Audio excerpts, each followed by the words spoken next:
My family owns a small cabin on the outskirts of a quiet town in North Carolina, an old place that holds many memories within its walls. This cabin, considered a family heirloom, has a special value in our hearts. We are all hesitant to part with it, not only because it represents our family history, but also because it carries a captivating story linked to it. A story that might intrigue any neutral observer, but was undoubtedly terrifying for my grandmother, who lived through that experience. It was the summer of 1988, a year before I was born. At that time, my grandmother spent her days in the cabin alone, as my grandfather had passed away before I was born. However, they used to visit this place together every summer. My grandparents would use this cabin as a retreat from the hustle and bustle of urban life, spending 2 whole weeks away from everything, with only the squirrels as their companions. But after my grandfather's death, my grandmother decided to keep this tradition alive and continued going there alone as a way to cope with her grief. In June 1988, my grandmother set off for the cabin by herself for the first time. Without a companion, there was no television, but she had an old radio to listen to a station that was my grandfather's favorite. The station, like most of its kind, interspersed short news segments, and one day, my grandmother heard reports of a series of terrorist bombings occurring in Georgia and Alabama, resulting in many injuries. The police had already identified a suspect they wanted to question, but the man had gone into hiding, with suspicions that he was hiding in the hills of North Carolina. The reporter describing the suspect painted a picture of a dangerous individual. He was of average height, with dark hair and light eyes, and the man's name was Klaus Belmont. My grandmother couldn't forget this name.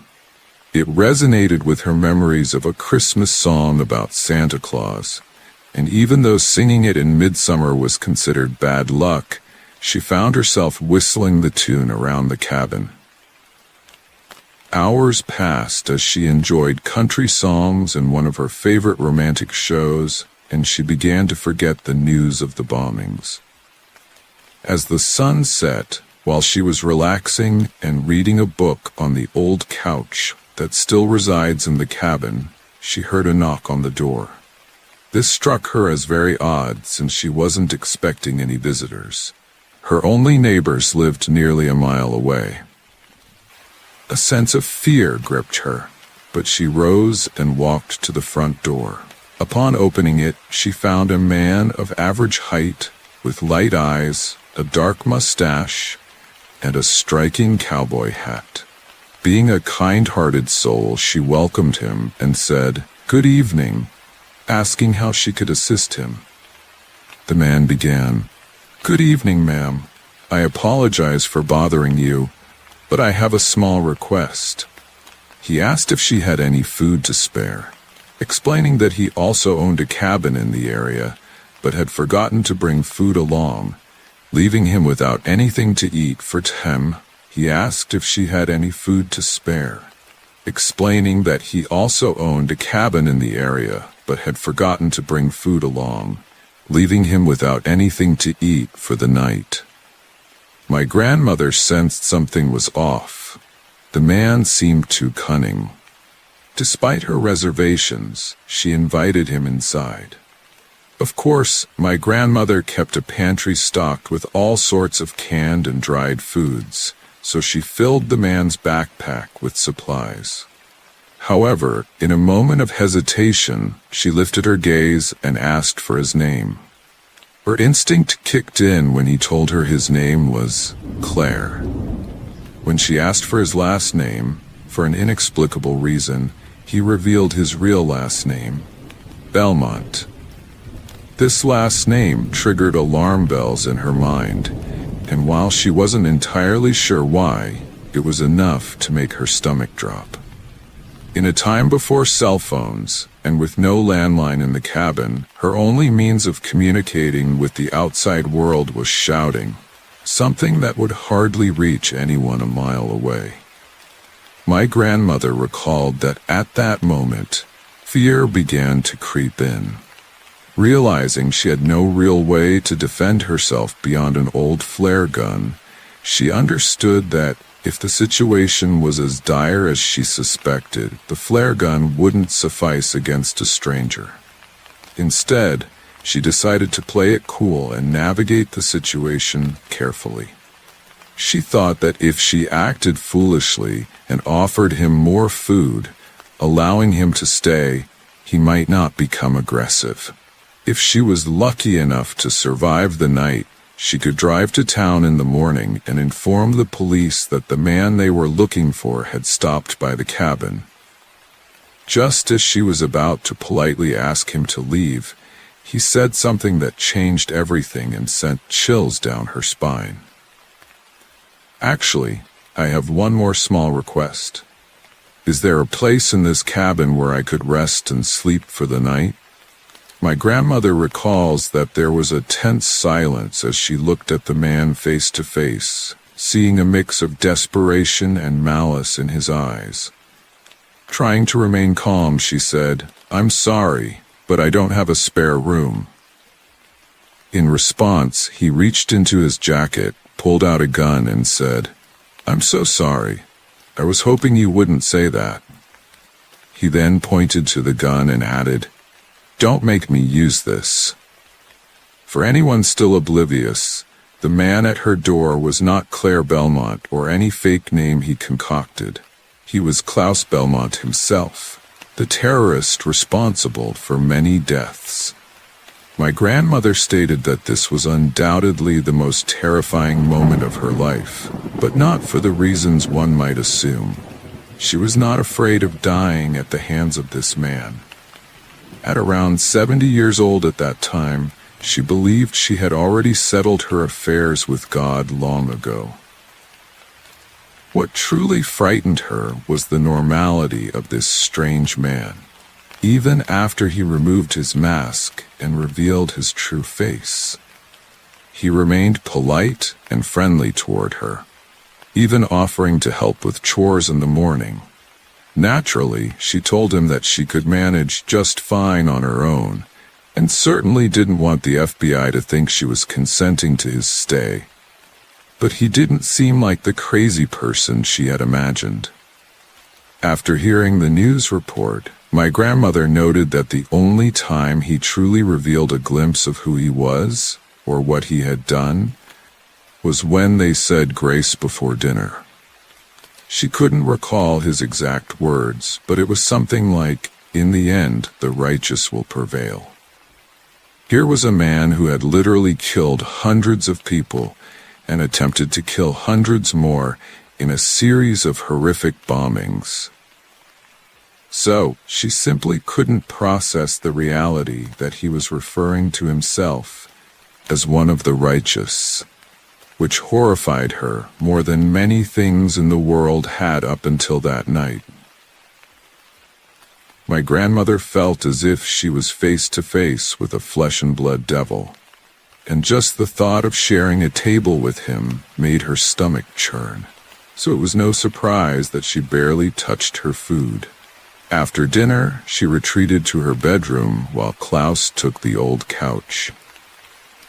Lying in her room, she couldn't close her eyes, anticipating an explosion at any moment that could shatter her life. As midnight approached, she began to hear the sound of helicopters, and suddenly, the entire cabin was illuminated. A bright white light shone down, and then she realized it was a helicopter. At that moment, she thought it was only a matter of moments before a team of FBI agents would storm the cabin, but she didn't want to leave her room.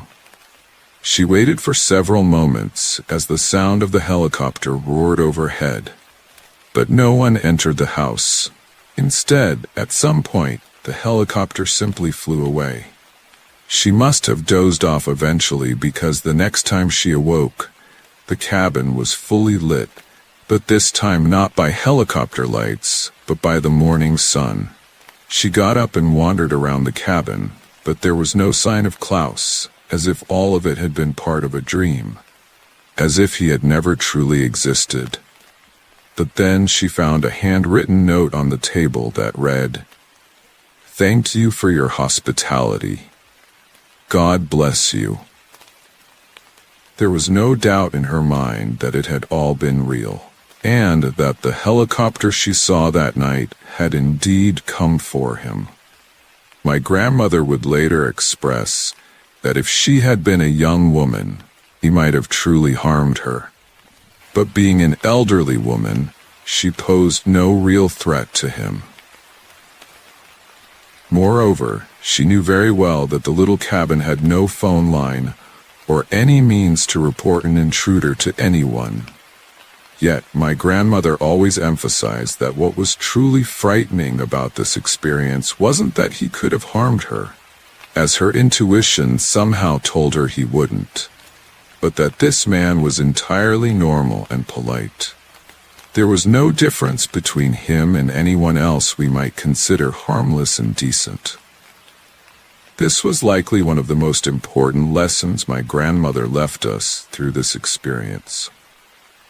Sometimes the real monsters aren't terrifying creatures that emanate evil upon being looked at. In some cases, they could be, but often, the most vile and wicked monsters hide behind a harmless facade and polite demeanor. Thus, we should not trust someone solely based on their appearance. My name is Adele, and the story I'm about to tell you happened when I was 15 years old. At that time, I was living in a very remote town with a population of fewer than 300 people. Before that, I lived in a small apartment in the city center with my mother, where I spent most of my life. However, due to financial difficulties we faced, we moved to this small town on the outskirts of the city, to a house owned by a friend of my mother.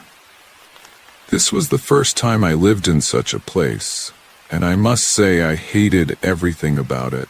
The house was surrounded by a church, a cemetery, and an old abandoned school. You can imagine how thrilled I was to have all these eerie places around me, each one scarier than the other. The abandoned school was the closest building to us, about 20 to 30 meters from the house. Now, I can tell you that I have a whole collection of terrifying stories about that place. Enough to write a whole book about my experiences there.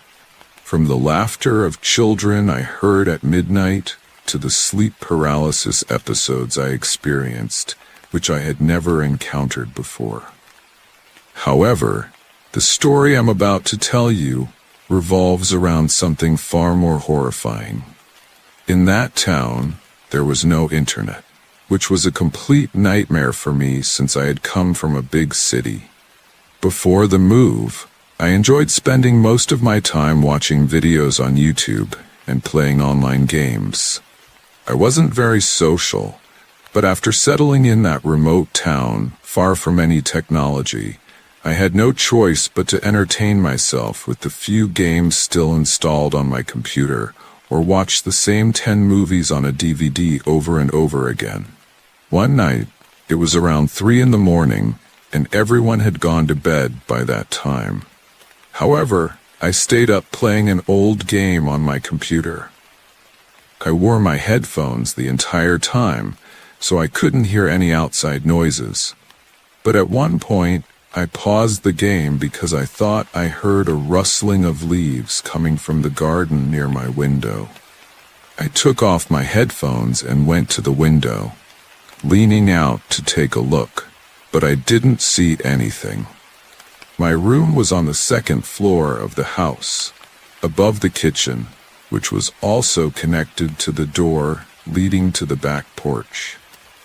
After hearing the rustling, an eerie silence fell, and I felt a surge of tension building within me. But soon that silence was shattered by the frenzied barking of our dogs echoing throughout the house. Upon hearing that, I ran down the stairs to find my mother and her husband, who were in the basement, meaning I had to pass through the kitchen to reach them. When I reached the bottom of the stairs near the kitchen, I started to hear knocking and shouting to my right, where the door to the back porch was, and that was where the dogs were barking. At that moment, I felt frozen in place. I was completely paralyzed by fear. I took off my headphones and went to the window, leaning out to take a look, but I didn't see anything. My room was on the second floor of the house, above the kitchen, which was also connected to the door leading to the back porch.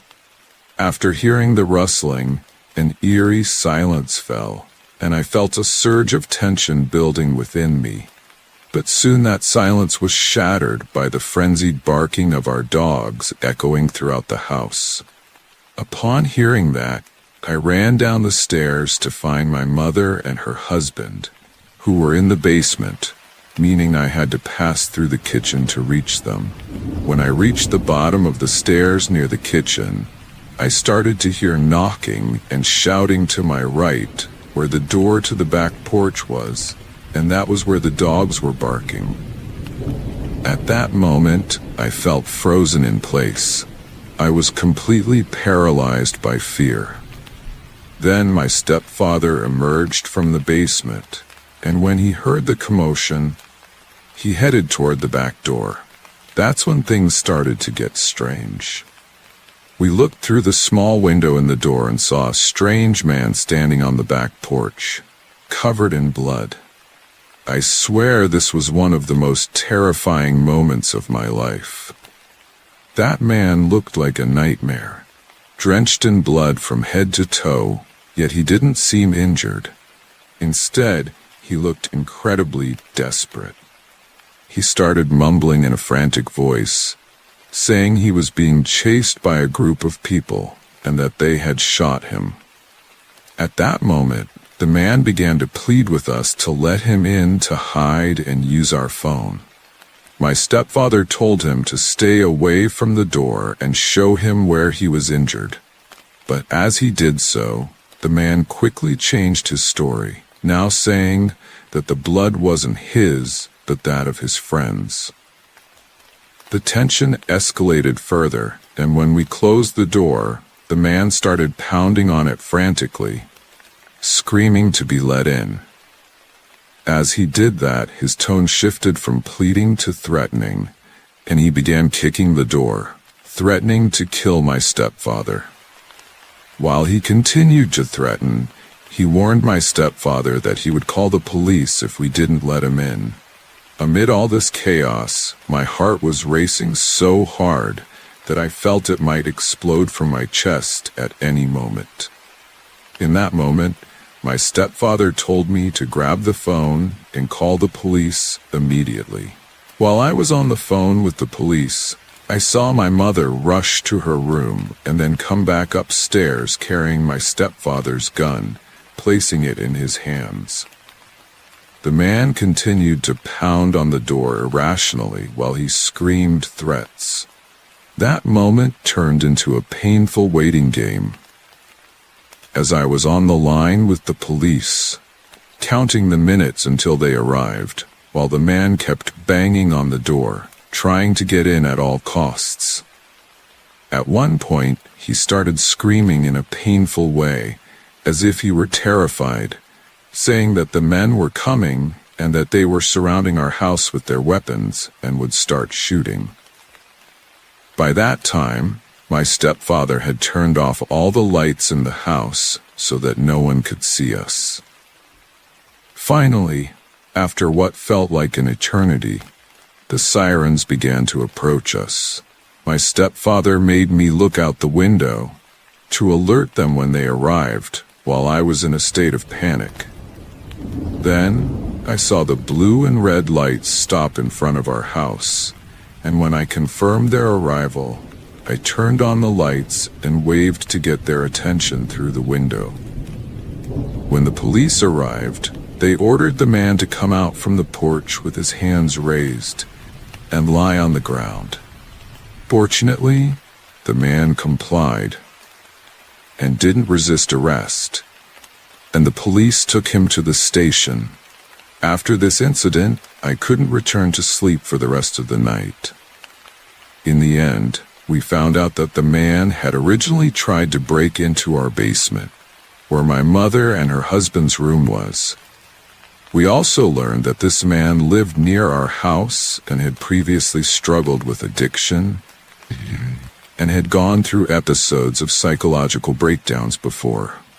However, none of that explained where the blood on him had come from at that time, or what he intended to do if we had let him in.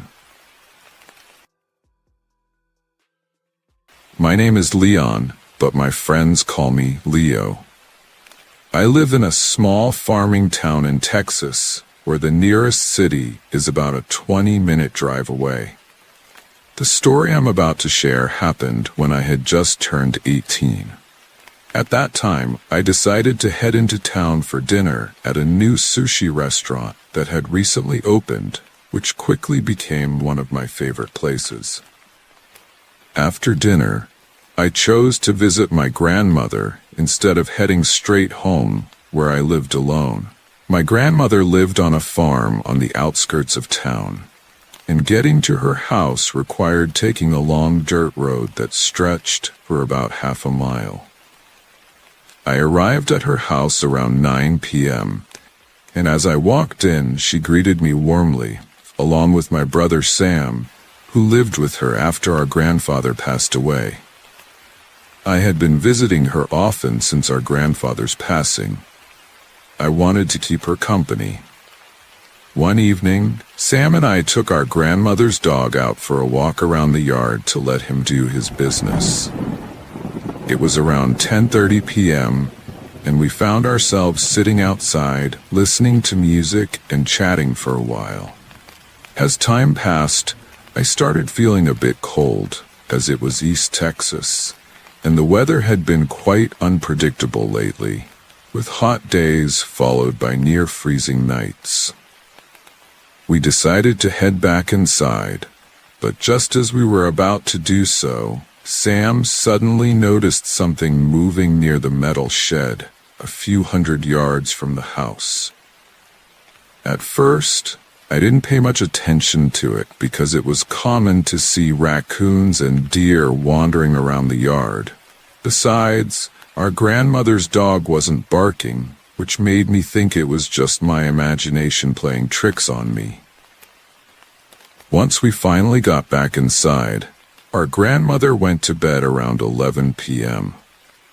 Sam and I took the opportunity to play some video games. As the clock ticked closer to 2:30 a.m., I realized I was quite tired and decided it was time to go home. I asked Sam to walk me to the door to make sure I got to my car safely, as I always felt a little paranoid, especially at night. He joked about it but agreed to come along.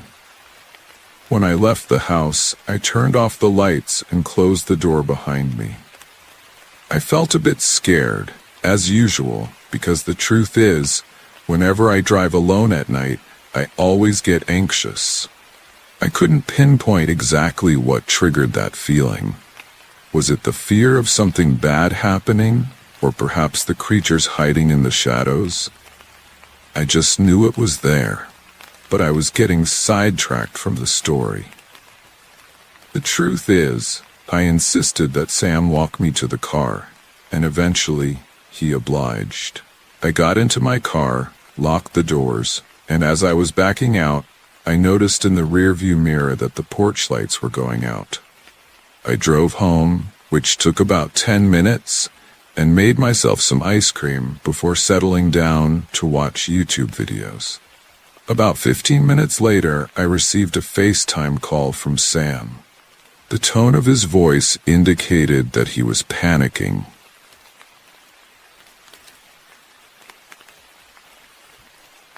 I asked him what was wrong, and after hesitating, he told me that after I left, he went back outside to listen to some music and sit on the porch.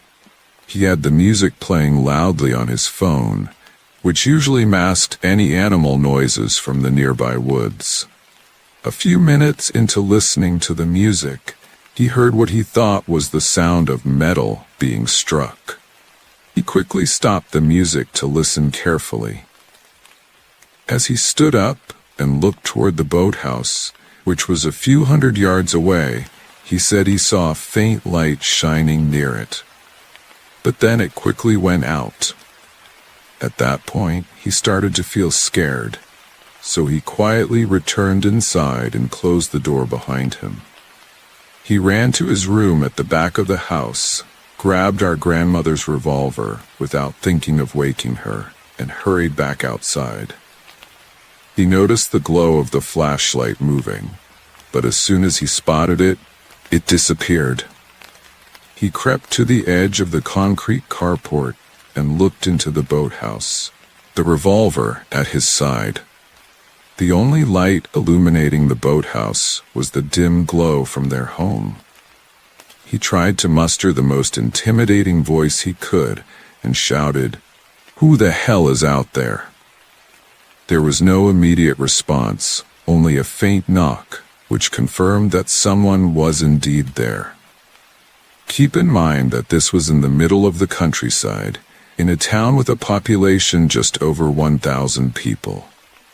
The nearest houses across the lake were miles away from the main road. So, it was unlikely that a well-meaning person would just stumble upon my grandmother's house at that hour. Moreover, my grandmother had experienced issues with people snooping around the property in the past, so none of us took this lightly.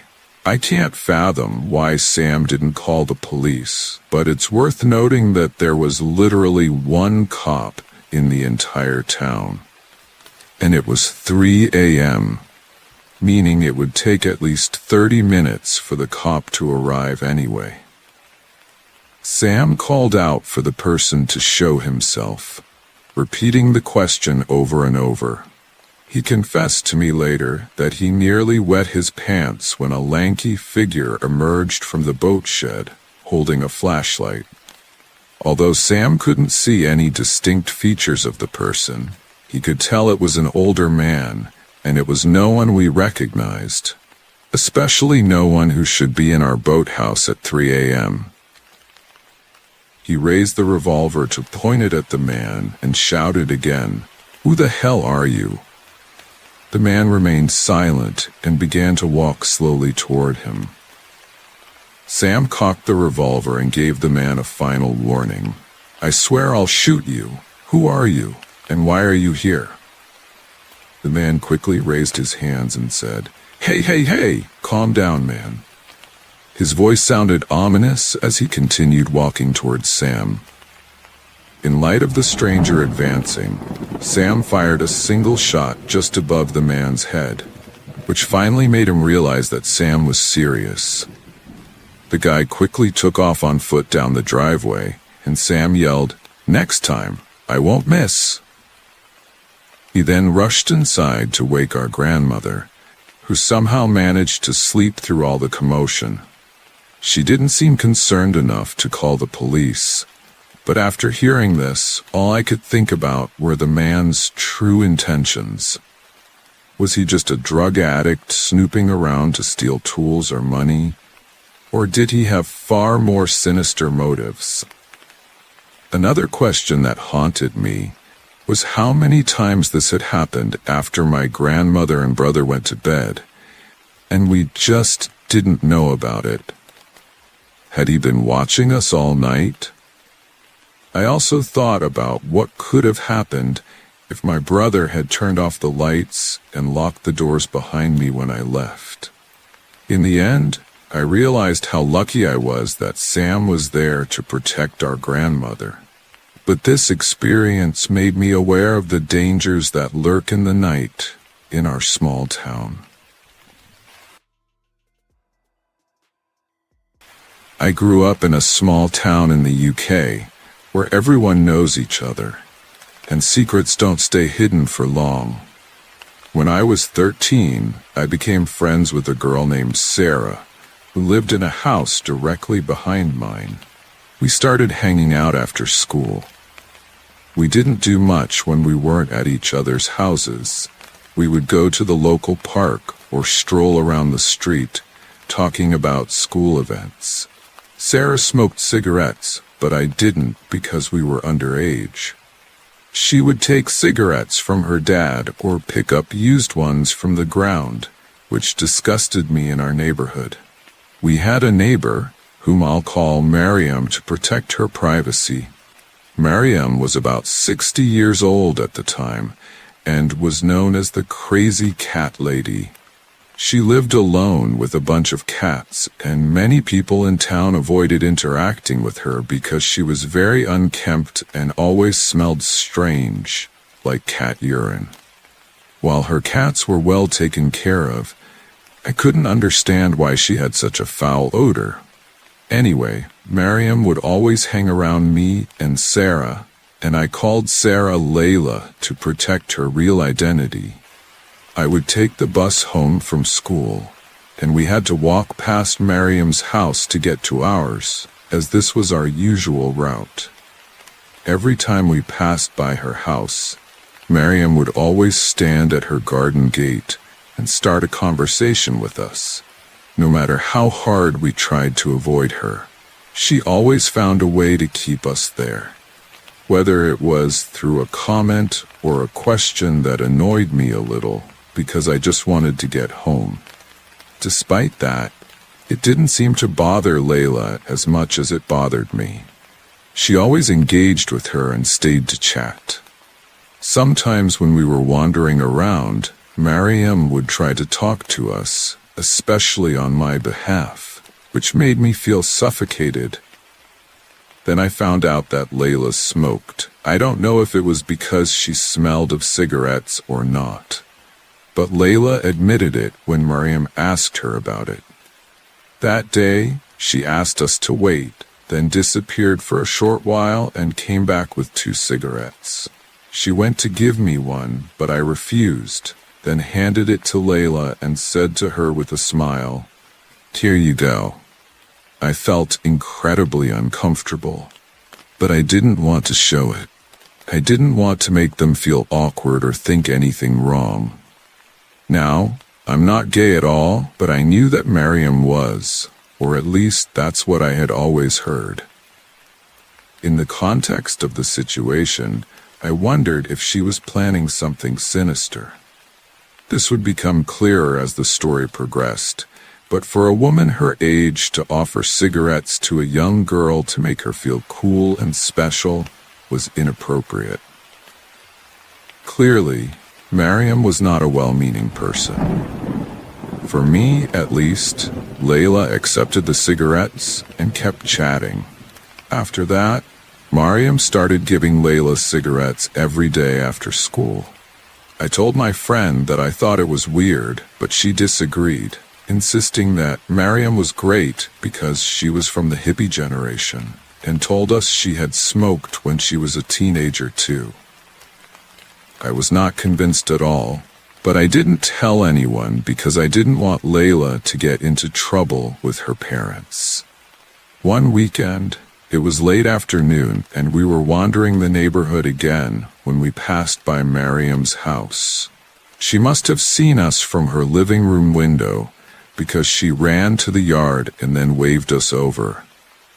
I felt uncomfortable again because I hated being around her, but I had to follow Layla, who was given another cigarette. This time, Miriam gave Layla a lighter and asked her to smoke it while standing in the doorway. I looked around, but there was no one outside because it was winter, and the sky was very overcast. I thought Miriam was being way too hasty to let Layla smoke right in front of her, but I didn't want to leave my friend, so I stayed where I was. The woman asked us what we were going to do that day. and Layla replied that we might go into town to shop and then return to her house for dinner. Mariam nodded, then suddenly invited us to her house for orange juice. I felt very uneasy and didn't want to go inside.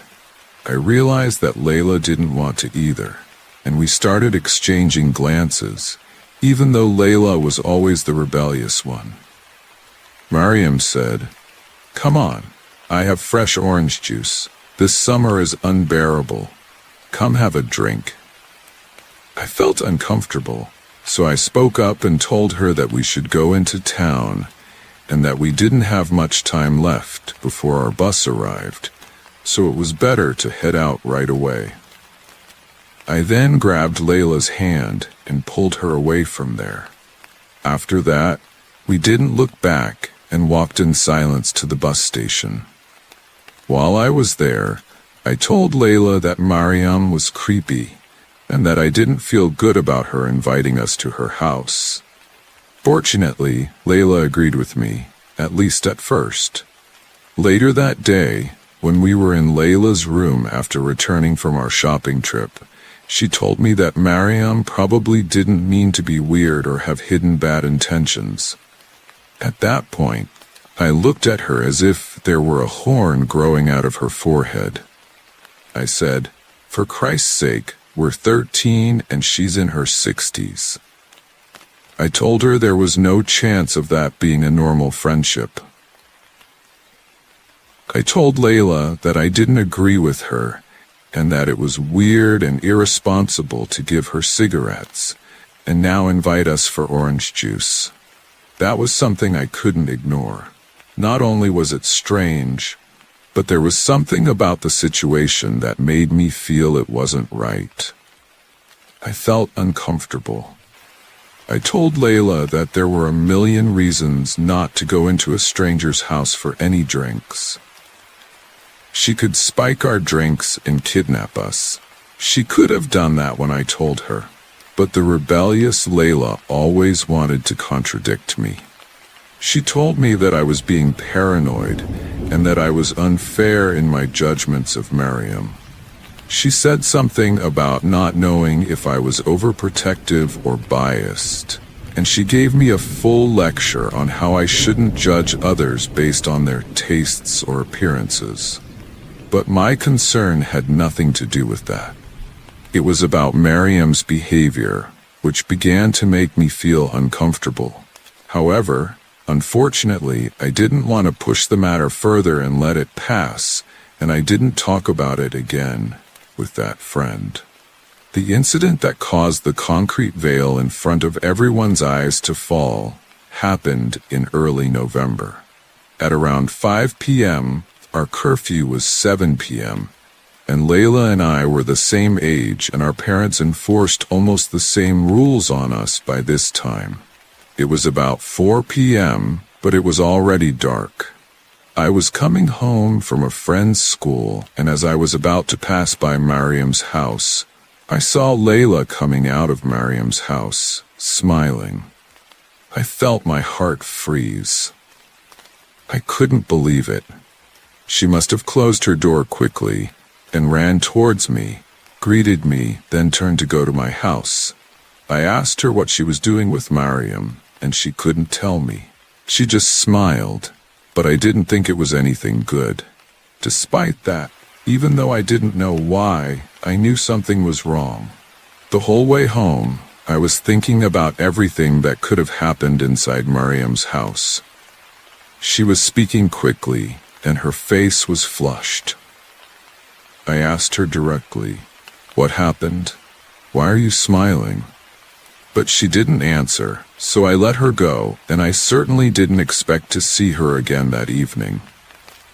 When I got home, I decided to go to bed early, just because I was feeling so anxious. I was very angry with Layla for hanging out with Mariam after everything I had told her. But I was also angry with myself for not being able to put a stop to such things. The next day, Layla called me at school. Instead of asking me about how I was doing, she asked me what I thought was really going on between them. I told her I was really worried, and I could see the shock in her eyes. She said, sorry, I shouldn't have gone over there. I promise I won't go again."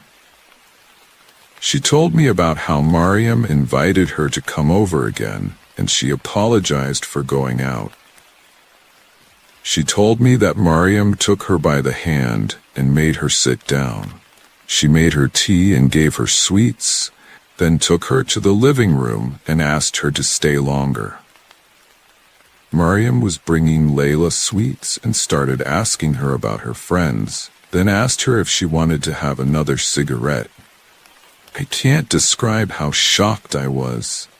I couldn't even speak, but I really wanted to hit Layla at that point. I felt offended by how she was treating my feelings. After that, Layla admitted to me that she was smoking with Mariam, and she told me she would try not to hang out with Mariam again. By the time Layla got us out of that, I realized I needed to talk to her mother. Layla's parents were always distant from her and didn't spend much time with her, so I knew I needed help.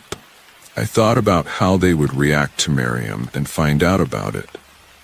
After a little thought, I went to Layla's house and looked at her mother through her front window, but she wasn't home. So I decided to go back to my house and wait to see how things would go. Days went by, and then the news I had been waiting for came. One morning, after a week, Layla's dad came home, but he wasn't alone. He came with the police and went straight to Mariam's house. I ran a few streets behind them because I wanted to know what was going on. I felt happy to talk about it. Layla's parents had discovered everything, and they wanted to know more about Mariam. After a short while, I was able to see Mariam talking to the officer, realizing that the nightmare of her actions was beginning to unravel. I couldn't believe what I was seeing, but I couldn't move my feet. I just stood there watching her talk to the police. After that, the officer took Mariam into the car and drove her to detention. I sat on the side of the sidewalk and put my head in my arms, and I heard Layla's dad talking to the investigator. It was truly a painful experience, but in the end, it was comforting to be there. I felt a mix of fear and relief. The police left and went on their way after they finished everything. I didn't think Mariam would be as bad as we thought, but over time I realized she had some strange behaviors, especially after realizing she was offering cigarettes to Layla. I couldn't get over that. I can't tell you how Layla was affected by her experience with Mariam, but she was emotional, and I know she suffered severe trauma in her relationship with that woman. In the end, that experience made us better friends. We realized we always had to protect each other and be careful about who we were around. So, that was my experience with that woman, and I hope it's helpful. I grew up in a small town in Nebraska, and during the 18 years I spent there, only 2 major events occurred. The first, which might be considered the best thing, is that I wasn't born to be someone important, but for me, that meant something special. The second, which might be considered the worst thing, happened when Chris Baldwin set fire to his garage, which can be seen as the worst thing that happened in our town. This may not make sense to you now, but once you hear the story, I promise you'll understand it completely. It was a Sunday night, and I was a freshman in high school at the time. I was still at that age when my friends and I would go out biking at night. You know, it was fun and healthy, a way to get some exercise. That night, we were riding our bikes when we suddenly saw another kid from our class driving his car down the street at full speed. When we realized where he was headed, We all gasped in unison and said, "Oh my God, Chris's garage is on fire." At that moment, we all took off on our bikes toward the burning place, which was Chris Baldwin's garage, and when we got there, I already saw police and firefighters at the scene. They arrived within seconds. We tried to get closer, but an officer immediately told us to stay back. We thought we were already far enough away, so we were quite confused. However, we did exactly as we were told. That's when we started hearing all these bangs and crashes coming from the garage, while the firefighters were desperately trying to put out the flames. Suddenly, there were several explosions, and we all ran to hide. We had no idea what was happening, but we were really scared for a moment. I thought the Baldwin house was about to explode or something like that, and when we realized it, we all ran to hide until the next morning after the fire. Everyone at school was talking about it and waiting for Chris to tell them what happened, but he didn't show up to any classes. Rumors started spreading among the kids that paramedics were seen at the fire loading someone into an ambulance, so we assumed that Chris might have been injured in the fire. However, other witnesses claimed that Chris was not taken out of the house injured, but that his body was completely burned. On the other hand, some claimed he simply went to live with relatives because his house was reduced to ashes. Many stories began to emerge, but the truth would come later. The morning after the incident, authorities finally reported on the event. 3 generations had lived in that house, and Chris was one of the 4 children in the family, but nothing specific was known except for speculation. Logically, many other rumors started to circulate, and it wasn't until the next day that our high school principal called us all to a special meeting where we really got some concrete answers. I remember the whole school entered the gym, where the county sheriff and a few deputies stood, each with a very serious look on their faces. Once we all sat down, the principal began by saying that the county sheriff had something important to talk to us about, and as he stepped forward and removed his hat, I swear we heard a pin drop. We knew it would be something about the Baldwin family, but we weren't sure what exactly. I swear, I would never have guessed in a million years. I won't pretend that I can remember exactly what the man said, because all of this happened more than 20 years ago, but essentially it went like this. You've all heard about the fire at the Baldwin house, and I'm sure you've all heard about the tragic loss of life today. I'm sorry I have to be the one to tell you this, but Chris, your classmate, is the one who died. At that moment, we heard a collective gasp echo through the gym, and the sheriff paused for a second. Before continuing, he said they were still trying to figure out how the fire started, so he encouraged anyone with information about Chris to come forward. You didn't have to do that right then. You could call my office anytime, and we could have a more private conversation. But please, if anyone has anything to say or remembers any strange or unusual behavior from Chris in the days leading up to the fire, I implore you to come forward. That was the first indication we realized that something was truly wrong. I think they wanted to handle the whole situation discreetly, and then we fully understood why. Everyone's initial reaction was one of shock and deep sorrow. The kids were horrified at the death of one of their own in such a horrific way. But if the police had told us the real reason behind this terrible tragedy, I don't think people would have grieved as much. They would have been angry and perhaps even relieved that it had happened. It took several more days for the truth to emerge, and by that time, the town decided to place the blame on our parents. I remember there was a town meeting where my parents asked me to finish my homework before they returned home. But all I did was play video games for about 2 hours before they got back. I thought they would be angry because I hadn't done anything at all, but they weren't angry.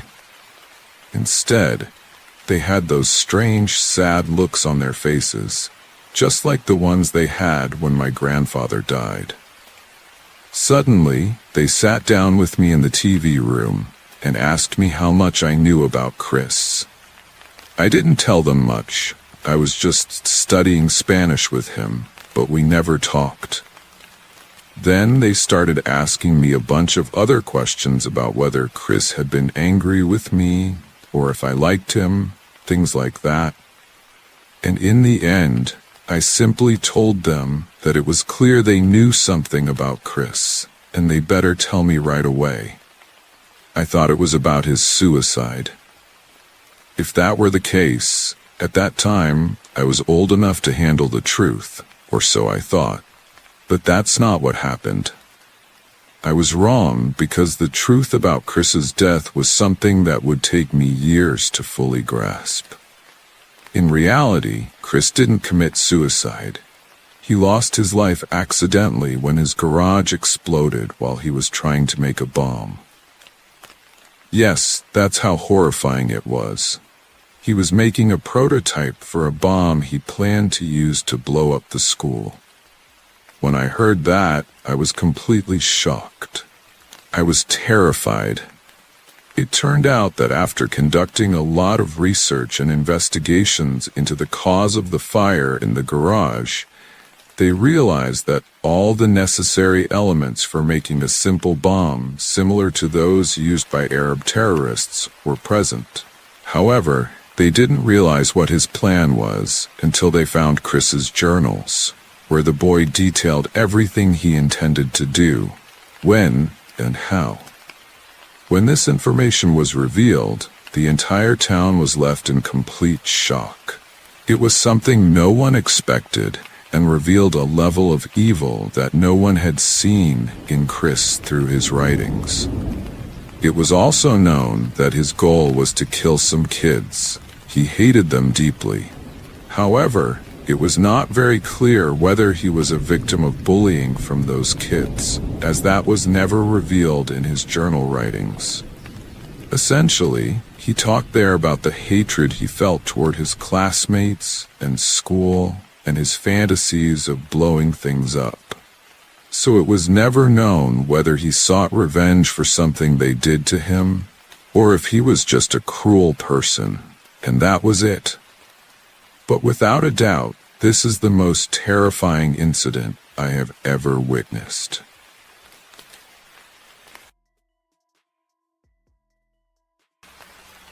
I had always dreamed of living in a small town where life moved at a slower pace and the familiar faces of neighbors brought a comforting sense of belonging. The idea of peaceful evenings spent in front of a crackling fire with the scent of pine wafting in from outside, seemed idyllic. So when I landed a teaching job in a tiny village tucked away in the woods of Washington, I seized the opportunity with open arms. The town was called Ashwood, a name that conjured images of rustic charm, and it lay hidden deep within the forest, accessible by only one winding road. Driving into Ashwood for the first time felt like stepping into a storybook. The tall trees formed a natural arch overhead, their branches swaying gently as if they were watching my approach. I brushed aside the strange feeling that crept into my mind. I was simply excited for a fresh start. Ashwood promised everything I longed for: solitude, nature, and a quaint old house that was available for rent at an unbelievably low price. I moved in late summer, just as the school year was about to kick off. The first week was a dream. The locals were friendly but distant. not in a rude way, but in a manner common to those who had lived their entire lives in the same place, where strangers came and went like the changing seasons. My house was perched at the edge of town, right where the woods began, and from my back porch, all I could see were trees stretching for miles. The tranquility of Ashwood was mesmerizing, but sometimes it felt too quiet. At night, the silence pressed in around me, and I'd wake up with the unsettling sensation that someone was watching me through the windows. I chalked it up to nerves. After all, everything was new. New town, new job, new life. I was bound to feel a little jumpy. About a month into my stay, something strange happened one evening. After finishing my lesson plans for the next day, I settled onto the porch with a steaming cup of coffee, soaking in the cool air as the first hints of autumn brushed against my skin. That's when I noticed a flickering light deep in the woods. At first, I thought it was just someone with a flashlight, perhaps a camper. But as I focused on it, I realized it was hovering, unmoving between the trees. Unnerved, I got up and went inside, locking the door behind me. I dismissed it as nothing more than a passerby, but that night I was jolted awake by the sound of whispering. At first, I thought it was just the wind rustling the leaves outside, but then I realized it was coming from inside the house. Sitting up in bed, my heart raced as I strained to hear. The whispers were faint, like a dozen voices murmuring just below the surface of the air, too quiet to make out any words. I grabbed my phone and turned on the flashlight, creeping through the dark house to check the doors and windows. Everything was locked. The whispers stopped as abruptly as they had started, and I stood in the middle of my living room, feeling foolish. The next morning, I mentioned it to one of my coworkers, Hannah, who had lived in Ashwood her entire life. She gave me a strange look and said, "Sometimes the wind plays tricks out here. You'll get used to it." I wanted to ask more, but the conversation shifted, and I let it go. That night, however, the whispers returned. I woke up again, drenched in sweat, the same murmurs filling the air around me, but this time they were louder. I couldn't tell where they were coming from. It felt like they were all around me, in the walls, in the floor. I jumped out of bed and ran to the window. That's when I saw it. The light, the same one from before, flickering deep in the woods. Only now there were more, perhaps a dozen, maybe 24, all hovering just beyond the tree line like lanterns swaying in the breeze. I should have called the police. I should have packed up and left right then, but I didn't. I told myself it was some local tradition or festival. Maybe I was just stressed and imagining things. The next day, I went back to the diner for lunch. It was a Friday, and the place was packed with locals. I casually mentioned the lights to a group sitting nearby. The room fell silent. Everyone stared at me as if I had said something offensive. "You shouldn't go near the woods at night," an older man muttered. "Best to stay inside when it gets dark." I laughed it off, but inside I felt rattled. Why wouldn't anyone explain what was going on? Why did they all act like the woods were something to fear? That night, I couldn't sleep. I lay in bed, staring at the ceiling, waiting for the whispers. They didn't come, but the light did. Around midnight, I saw it flickering again through my bedroom window, closer this time. I don't know why I did it, but I grabbed my coat and flashlight and stepped outside. I had to know what it was. Maybe it was just kids messing around, or maybe my mind was playing tricks on me. I walked through the yard and into the trees, my breath coming out in shaky puffs. The light stayed ahead of me, always just out of reach. "Hello," I called out, but no one answered. The deeper I went into the woods, the thicker the trees became. The air turned cold, unnaturally so, and my flashlight flickered. The light ahead grew brighter. Suddenly the ground beneath my feet felt wrong. It was soft, like I was walking on a thick layer of leaves. I knelt down and brushed them aside. Beneath the leaves were stones. No, not stones, gravestones, old and crumbling, covered in moss. There were dozens of them hidden beneath the forest floor. My heart pounded in my chest as I turned to leave, but the light was gone. The whispers returned, louder than ever, surrounding me. I spun around, shining my flashlight into the trees, but there was nothing, just darkness. Panic surged through me, and I ran, stumbling over the uneven ground, branches scratching at my face and arms. I don't know how long I ran, but when I finally reached my house, I slammed the door behind me, locking it, gasping for air. The whispers were still there, faint but persistent, just outside the window. I didn't sleep that night. The next morning, I packed my things. I didn't care about the job, the town, or any of it. I just wanted to get out. But when I drove to the edge of town, something stopped me in my tracks. An old, weathered sign, covered in vines. It had been hidden by the trees before, but now it was clear as day. Ashwood Cemetery, established 1846. My heart sank as I stared at the sign. The gravestones in the woods were real, but this wasn't just a cemetery. This was a town. How could the whispers start again, louder now, rising from the trees? I glanced in the rearview mirror and saw them. The lights, dozens of them, flickering through the forest, moving toward me. My heart raced, and I floored the gas pedal, not stopping until I was miles away, past the forest, past the town, and out onto the highway. I never went back. I searched for Ashwood online after that, combing through records and maps, but it was as if the town had never existed. No history, no traces, swallowed by the forest long ago, forgotten by time. But I remember it. I remember the lights. Every night when darkness falls, I can still hear the whispers in my dreams, calling me back to Ashwood. I'll never go back. Not again. But sometimes I wonder what would have happened if I had stayed just a little longer, if I had followed the lights into the heart of the woods. And I wonder who, or rather what, is still out there, waiting for me to return.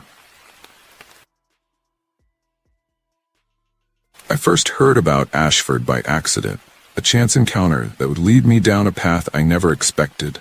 I was driving from Boston to Portland, taking the scenic route through New England's back roads, when my car broke down in a sleepy little town.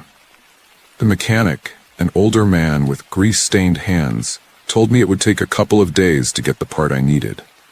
With some time to kill, I found myself in a quaint diner, surrounded by the smells of coffee and bacon, where fate would introduce me to Ashford. It was one of those conversations you stumble upon without meaning to.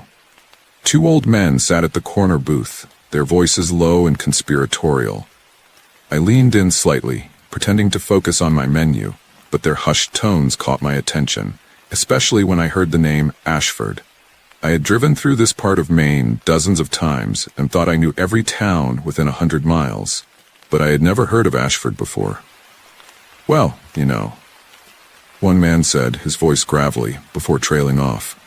The other grunted, glancing around as if someone might be eavesdropping. They should have let that place die when it wanted to, he said. But now it's still out there. You go looking for it. You won't like what you find. Those words piqued my curiosity. A town that wasn't on any map? I had spent years hiking through remote parts of Maine, photographing ghost towns and abandoned places. The idea of a lost town was too tempting to pass up. After the two men left, I called over to the waitress. "Do you know where Ashford is?" Her hand froze halfway to the coffee pot, and she looked at me, eyes wide, as if I had just said something I wasn't supposed to. "No," she replied flatly, turning away, but not before I noticed the tremor in her hand. That sealed it. I had to find Ashford. The next morning, after poking around a few local libraries and coming up empty, I asked the mechanic if he knew anything more. He shrugged, wiping his hands on a rag. "You want Ashford? You gotta head north toward the foothills. But listen, don't go there. Some things are better left alone." I should have listened to him, but I didn't. I set out that afternoon, following his vague directions. The road narrowed as I drove, turning from paved to gravel, and then to little more than dirt as the forest thickened around me. The trees here were ancient, towering over the road like sentinels, blocking out the sunlight and creating a canopy of green. My GPS gave up, and I had to rely on instinct, following the few signs that pointed toward Ashford Ridge. By the time I saw the first building, the sun was dipping low, casting long shadows through the trees. Ashford appeared suddenly, as if it had been waiting, hidden just out of sight. The buildings were old, very old, wooden houses with sagging roofs and darkened windows. The streets were empty. There were no cars, no people, nothing. I parked at the edge of what must have been the main street and got out. The air felt thick, heavy with the kind of stillness you only find in places long forgotten. I started walking down the street, my footsteps echoing off the cracked pavement. Every house I passed was the same. Abandoned windows covered in grime, doors hanging off their hinges. The town felt untouched by time, like it had been frozen in place, except for one unsettling detail. There were lights on in some of the houses, not the warm glow of electricity, but faint, flickering lights, like candles burning in the windows. I tried knocking on a few doors, but no one answered. The houses were locked tight. I found myself in front of what looked like an old general store, its sign faded and unreadable. The windows were broken, but inside I saw movement. Something shifting in the shadows. "Hello," I called, my voice sounding too loud in the still air. No answer. Compelled by curiosity, I walked in.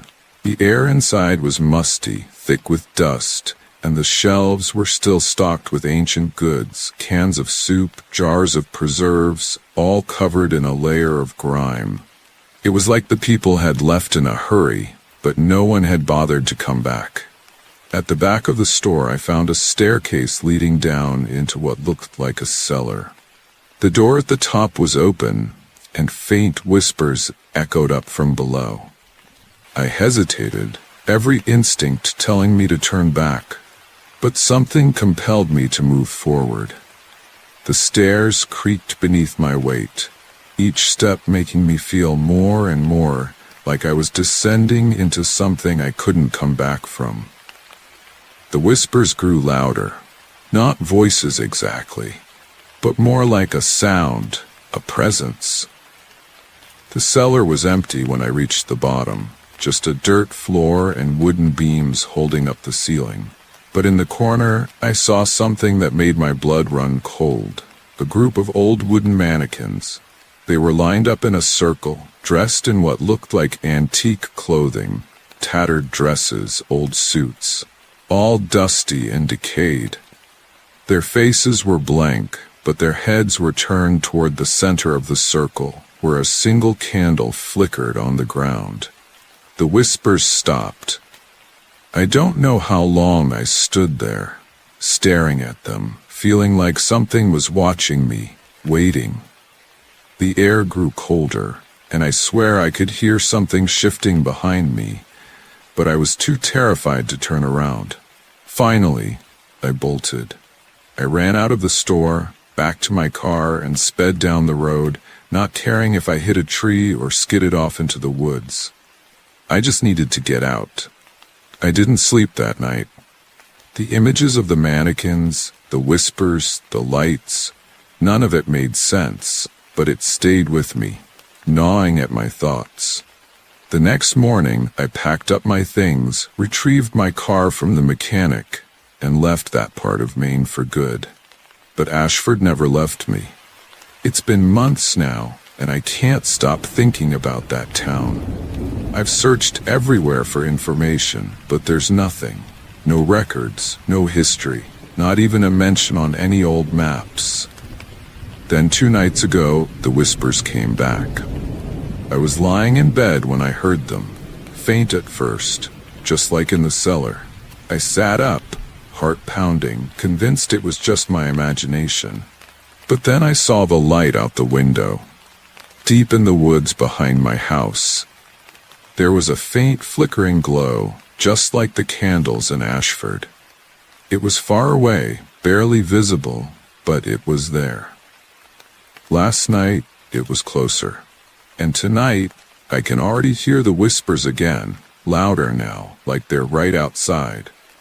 I don't know what's coming for me, but I think it followed me back from Ashford. Whatever that town is, whatever it was, I think it wants me to return, but I won't go back. Not until it comes for me, and I know it will. I never intended to end up in Pine Hollow. It was one of those towns you stumble upon when you're lost, tucked deep in the dense Maine woods, forgotten by time and progress. I had set out with high hopes, seeking a weekend getaway, a chance to escape the bustling city for a few days. But fate had different plans for me. Somewhere back on Route 12, my GPS failed, leaving me to navigate through a maze of winding roads shrouded in thick fog and bordered by towering pines. I felt the weight of isolation settle in, the kind that presses on your chest and makes every breath feel heavy. I had no idea that I was driving deeper into a place I never knew existed. As I pulled into town, the first thing I noticed was the sign at the entrance. Welcome to Pine Hollow. Population 326. The paint was chipped and barely legible, as if it had faded into obscurity, along with the town itself. Pine Hollow looked like a place frozen in time, where life moved at a slower pace, or maybe had simply stopped altogether. Main Street was lined with old weathered buildings, an antique store, a diner, a post office that appeared long unused. But the silence struck me first. Even in the middle of the day, there were no sounds. No birds chirping, no rustling leaves, not even the faint hum of distant traffic. Just a heavy, suffocating quiet. I pulled up to the diner, thinking it would be a good place to ask for directions. The neon sign in the window flickered faintly. Open, though the place looked anything but welcoming. As I stepped inside, the smell of old grease and something sour hit me like a wall. A few patrons were scattered at the counter, an old man in a trucker cap, a woman in a tattered apron, and a younger guy staring blankly at the wall. Not one of them looked up when I entered. It was as if I didn't exist. Excuse me, I said, clearing my throat. The woman behind the counter blinked slowly, as if waking from a trance. I'm a little lost. Do you know the quickest way to get back to Route 12?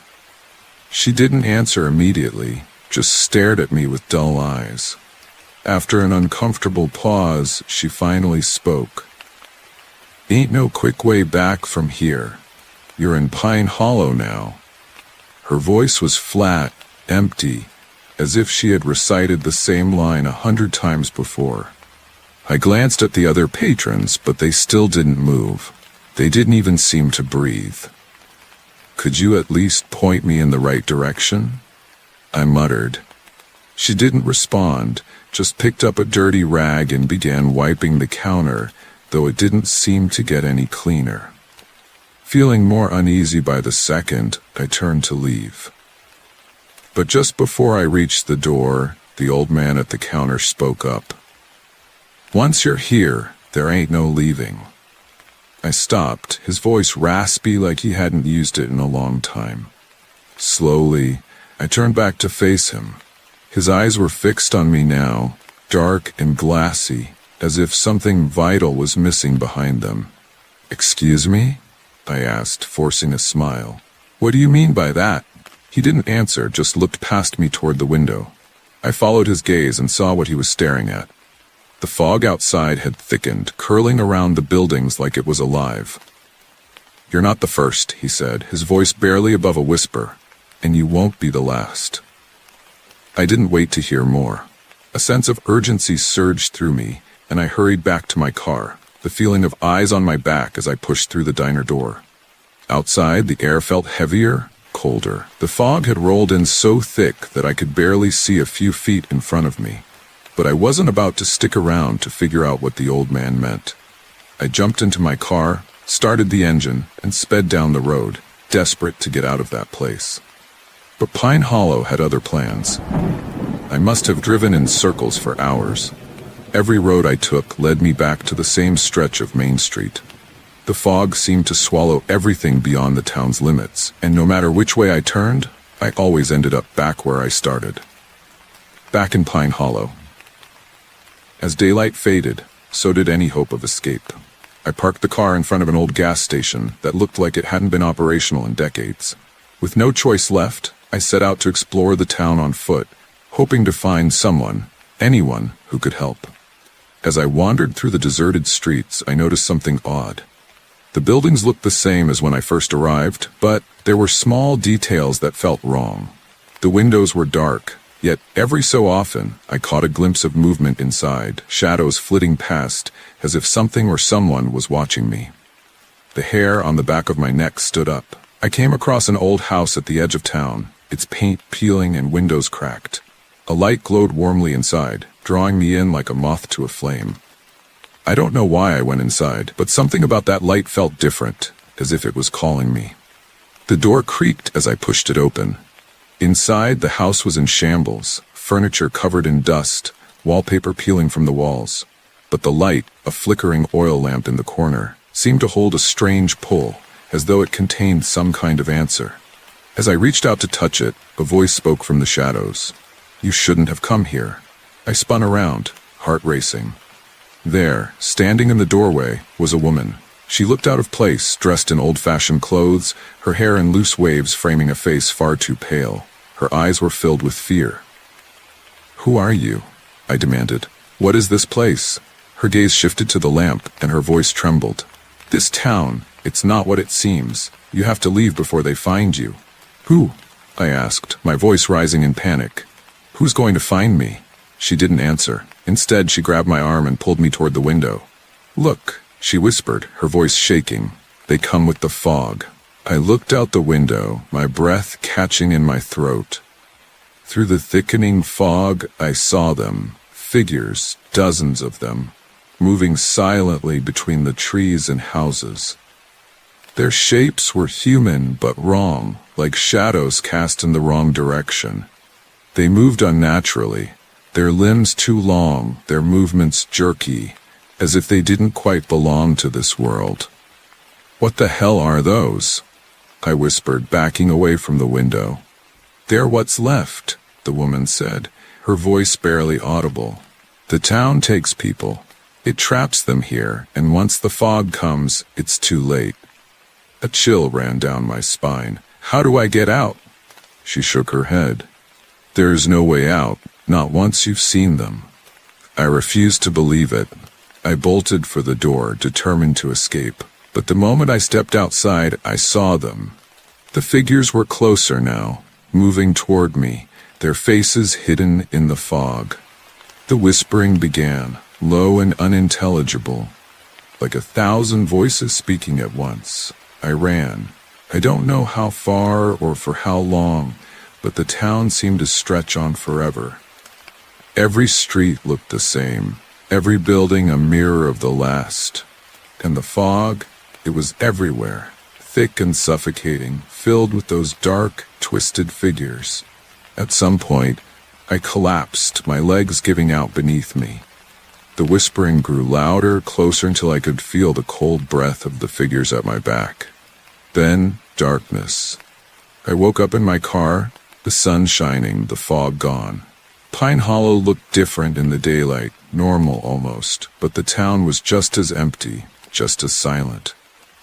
I don't know how long I've been here. Days? Weeks? Time doesn't seem to work the same in this place.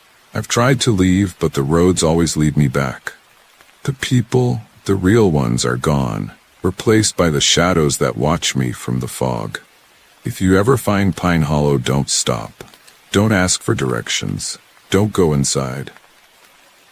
Because once the fog comes, you'll never leave, and neither will I. I wasn't supposed to end up in Blackwater. It was one of those small, forgotten towns on the edge of nowhere. The kind that no one ever talks about. Not intentionally, anyway. My trip was supposed to take me straight through the Appalachian backroads, where winding roads promised picturesque views of nature. However, a wrong turn led me deep into the mountains, further away from civilization than I had ever been. By the time my phone lost signal, I knew it was already too late to turn back. As the sun sank behind the mountains, casting long shadows over the narrow road, a sense of unease settled over me. My gas tank was nearly empty, and every mile felt like I was driving deeper into a place that wanted to keep me. That's when I saw the sign, Blackwater, population 512. The letters were faded, and the sign leaned to one side as if it hadn't been maintained in years. I figured I'd stop, ask for directions, and maybe fuel up if there was a gas station. But as I pulled into the town, something immediately felt wrong. It wasn't just the stillness, though that was unnerving enough. It was the absence of life. The streets were deserted, the houses dark and quiet, with no cars, no people. Nothing but a chilling silence that hung in the air like a thick fog. I pulled up to what looked like a general store. Its windows were coated in dust, and the open sign dangled crookedly on the door. My footsteps echoed unnaturally as I approached the entrance, pushing the door open. I half expected it to be locked, but it creaked loudly, giving way. The smell hit me first, a musty, damp odor that reminded me of a basement left untouched for years. Inside, the shelves were sparsely stocked with canned goods, their labels faded and peeling. "Hello? Anyone here?" I called out, hoping someone would hear me. No response. The air felt thick and oppressive, and I couldn't shake the feeling that I was being watched. I walked toward the counter, where a bell sat tarnished and rusty. I rang it once, twice. Still, no one came. Just as I was about to leave, I heard a soft creak behind me. I spun around, heart pounding, but no one was there. The door had drifted shut, sealing me in with the stillness. I should have left right then, but I needed gas and directions. Maybe there was someone in the back. Feeling an unsettling mix of curiosity and dread, I stepped behind the counter, as if breaking some unspoken rule. I moved deeper into the store and found a narrow hallway leading to a door marked office. The door was ajar, just enough for me to see that the room beyond was dark. "Hello?" I called again, my voice wavering slightly. There was a sound, faint like a whisper, or maybe just the wind through a crack in the window. But it didn't feel like wind. I took a step forward, the wooden floor creaking beneath me. I reached out to push the door open, when suddenly, the temperature in the hallway dropped.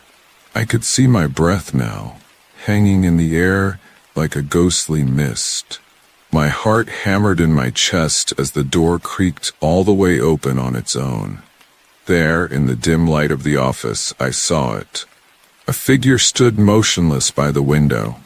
At first I thought it was a person, a woman maybe, judging by the long, tattered dress she wore.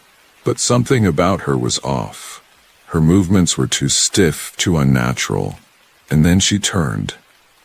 Her face was pale, almost translucent, her eyes dark hollows that seemed to stare through me. Not at me, Her mouth opened, but no words came out. Just a low, guttural moan that sent icy terror flooding through my veins. I stumbled back, crashing into the shelves as I tried to turn and run. The cans clattered to the floor, but I barely heard them over the pounding in my ears. I bolted for the front door, not daring to look back, and slammed through it into the cold night air. The town outside was just as empty, but the stillness had been replaced by something far worse. The streets were now shrouded in mist, a thick, suffocating fog that clung to the ground like it was alive. Through that fog I saw them, figures just like the woman, walking silently through the town. Their movements were slow, deliberate, their hollow eyes fixed on nothing in particular. They moved in and out of the shadows, fading in and out of sight like wraiths. My stomach churned with dread. These weren't people. They were something else, something that didn't belong in this world. Panicking, I ran to my car, my hands trembling as I fumbled with the keys. As soon as I turned the ignition, the headlights flickered on, cutting through the fog. But the light didn't reveal anything comforting. More figures, dozens of them now, moving toward me. Their faces were pale, expressionless, their eyes dark voids. I slammed the car into reverse, spinning the tires as I sped backward, desperate to get away. But no matter how fast I drove, the town seemed to stretch on forever. Every street looked the same, winding and narrow, leading me deeper into Blackwater. Then I saw it, a gas station up ahead, its lights flickering weakly in the fog. I pulled in, hoping that maybe, just maybe, I could fuel up and find a way out. The pumps were old and rusted, but they still worked. I filled up as quickly as I could, the hairs on the back of my neck standing on end as the figures drew closer. Just as I was about to get back in the car, a voice called out from behind me. "You shouldn't be here." I froze. It was a man's voice, weak and hoarse, like he hadn't spoken in years. I turned slowly, and there, standing in the doorway of the gas station's tiny store, was an old man. His face was gaunt, his skin pale and stretched tight over his bones, but his eyes were alive with fear. "You have to leave," he rasped, "now, before they take you too." "Who are they?" I asked, my voice barely audible. "The people of Blackwater," he said, his voice trembling. "They've been dead for years, but the town won't let them rest. And now that you've seen them, it won't let you leave either." My blood ran cold. "What do you mean? I have to get out of here."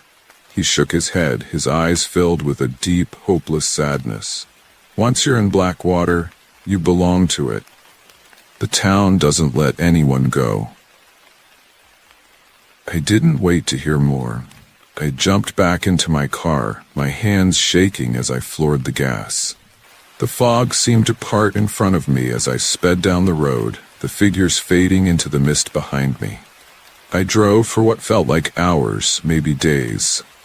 The fog never lifted, and the roads never changed. Every turn I made brought me back to the same place, the heart of Blackwater. The buildings were always there, looming out of the mist like silent sentinels waiting. I don't know how long I've been here. Days blur into nights, and the fog never lifts. The figures watch me now, always just at the edge of the mist, never getting closer, but never leaving either. The town doesn't want me to leave, and I've realized now that I can't. There's no escape from Blackwater.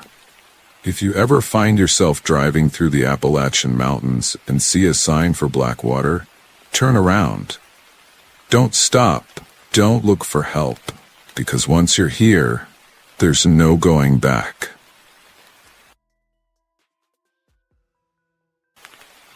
I still don't know why I decided to visit Hollow Creek. The name itself wasn't familiar, and the map had shown it as nothing more than a dot along a forgotten stretch of highway in the Midwest. But when my car broke down on a long road trip back to Chicago, the nearest tow company directed me to this small, seemingly innocent town. I figured I'd be in and out within a day, just long enough to get my car fixed and grab a bite to eat. I couldn't have been more wrong.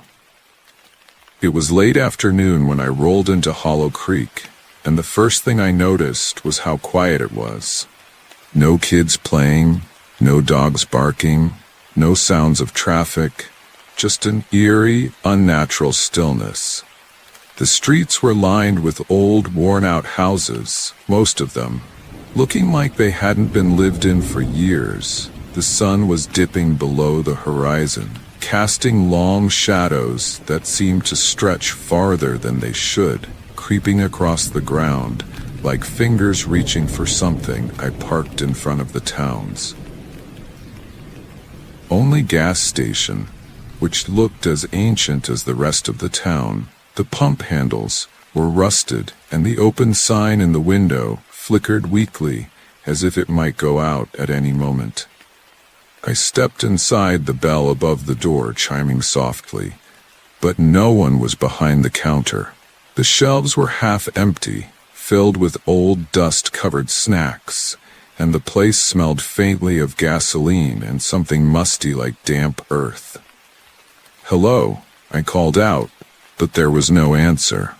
I wandered toward the back, hoping someone would appear, maybe an attendant, who could point me toward a mechanic. As I turned a corner, I saw him, an old man sitting in a chair, hunched over with his back to me. He didn't move when I entered, just sat there, his shoulders rising and falling in a slow, labored rhythm. Excuse me," I said cautiously. "I'm looking for a mechanic." My car broke down a few miles outside of town. The old man's head tilted slightly, but he didn't turn around. I took a step closer, the wooden floor creaking beneath my feet. Something about him made the hairs on the back of my neck stand up. His breathing was shallow, like he was struggling to draw air. "I just need directions." I tried again. Finally, he spoke, his voice a raspy whisper. "Ain't no leaving Hollow Creek once you've come." My stomach dropped. "What do you mean?" The man let out a soft chuckle, one that sent a shiver racing down my spine slowly. He stood, but still didn't turn to face me. "Folks don't just pass through here," he rasped. "You've been drawn in just like the rest of us." I backed up a step, heart pounding. "What are you talking about?" Before he could answer, the bell above the door chimed again. I turned and saw a figure enter, a woman, pale and gaunt, her eyes sunken, her clothes faded, as if she'd been walking through the dust for years. Her gaze locked onto me, and something in her expression made my blood run cold. "You should leave," she whispered, though her words contradicted the old man's warning. "If you can still leave, you need to do it now." I don't understand," I stammered, but she stepped closer, her hands trembling. "They don't like it when new blood comes," she said, her voice shaking. "Once the sun sets, you're theirs." The old man finally turned, his face twisted into a grim smile. "Too late for that, darling," he said softly, his eyes dark and empty. "The shadows know you're here now." I bolted for the door, my heart racing, panic gripping me as I burst outside. The sky was nearly dark, now, the last traces of sunlight disappearing behind the horizon. The air had turned cold, unnaturally cold, and the town seemed even more deserted than before. But something was different. The shadows, they were moving at first. I thought it was just my eyes playing tricks on me. But as I looked closer, I saw them, the shadows of the buildings, of the trees, of the cars. They were stretching, twisting unnaturally, like they were alive. They slithered across the ground, inching toward me, and with them came a low guttural whispering that I couldn't quite make out. But the sound made my skin crawl. I jumped into my car, desperate to escape, but the engine wouldn't start. I turned the key again and again, but nothing happened. The shadows were getting closer now, creeping up the sides of the buildings, swirling around the street like a living, breathing entity, frantic. I looked for a place to hide.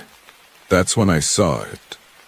A small hotel at the edge of the town, its neon sign flickering like a weak heartbeat. I didn't have much choice. I grabbed my backpack and ran the shadows, nipping at my heels as I sprinted toward the entrance. The door was unlocked, and I slammed it shut behind me. My breath coming in ragged gasps. The lobby was empty, just like everywhere else in Hollow Creek. But there was something worse here. The air was thick, heavy with a feeling of being watched, and it wasn't long before I realized I wasn't alone. Into the far corner of the room. I still don't know why I decided to visit Hollow Creek. The name wasn't familiar, and it appeared as just a dot on a map of a forgotten stretch of highway in the Midwest. But when my car broke down during a long trip back to Chicago, the towing company directed me to this small town. I thought I would go in and out of Hollow Creek within a day, just long enough to fix my car and grab a snack. But things didn't go as planned. It was afternoon when I entered the town, and the first thing that struck me was the eerie quiet. There were no children playing, no barking dogs, and no sounds of traffic, just a heavy silence. The streets were lined with old, dilapidated houses, most of which looked as if they hadn't been inhabited for years. The sun was setting, casting long, strange shadows that seemed to crawl across the ground. I stopped in front of the only gas station in town, which appeared as old and worn as the rest of the town, with rusty pump handles and a flickering sign that looked like it might go out at any moment. I stepped inside, and the bell above the door chimed softly, but there was no one behind the counter. The shelves were half empty, filled with old snacks, and the place had a faint smell of gasoline mixed with something musty. I called out, but there was no answer. I wandered toward the back, hoping to find someone who could help me. Around the corner, I spotted an old man sitting in a chair. He didn't move when I entered, just sat there, lost in thought. I approached him, a strange feeling creeping up my spine. "Excuse me," I said cautiously. "I'm looking for a mechanic. My car broke down a few miles outside of town." The old man tilted his head slightly but didn't turn to face me. As I stepped closer, I tried to ask again. "I just need directions." Finally, he spoke in a raspy voice. "Don't leave Hollow Creek once you arrive." I froze. "What do you mean?" The old man let out a faint chuckle that sent a shiver down my spine. "Here, people don't pass through without reason." I stepped back, my heart racing. Before I could ask anything else, a pale, thin woman with sunken eyes walked in. Her clothes were faded, as if she had been walking through dust for years. She looked at me with a sense of dread, and something in her expression made my blood run cold. "You need to leave," she whispered, "if you still can." I didn't understand what she meant, but she approached me, her hands trembling. "They don't like it when new blood comes in." Her words were strange, yet there was something in her tone that made me feel uneasy. Then the old man turned to me with a grim smile. "It's too late now. The shadows know you're here." I felt an overwhelming urge to flee. I rushed toward the door, my heart pounding. As I stepped outside, I noticed that the sky was darkening quickly. The air had turned cold, and the town appeared more lifeless than before. But strange shadows began to move, as if they were watching me. At first, I thought it was my imagination, but when I looked closer, I saw the shadows twisting unnaturally, as if they were alive. I sprinted toward my car, but the engine wouldn't start. I turned the key over and over, but nothing happened. The shadows were now creeping closer, crawling across the street. I felt panic rising, but I had no choice but to seek refuge. I spotted a small motel on the edge of town, its neon sign flickering like a weak heartbeat. I dashed toward the entrance and slammed the door behind me. The lobby was empty, but there was an unsettling feeling in the air. In the far corner of the room stood a tall, thin figure, its face obscured by shadows. I felt paralyzed, as if it were watching me. Despite my fear, I knew I had to find an escape, but the whispers grew louder, as if they were closing in on me. I stood before a door, desperately wanting to flee. But as I stepped inside, the door slammed shut behind me. The room was empty, except for an old bed and a single chair. Panic surged within me as the whispers filled the room, rising in volume. I began to feel trapped. Then, more figures emerged from the shadows, their faces pale and their eyes hollow. They whispered in unison, their voices merging into a horrifying chorus, warning me not to stay any longer.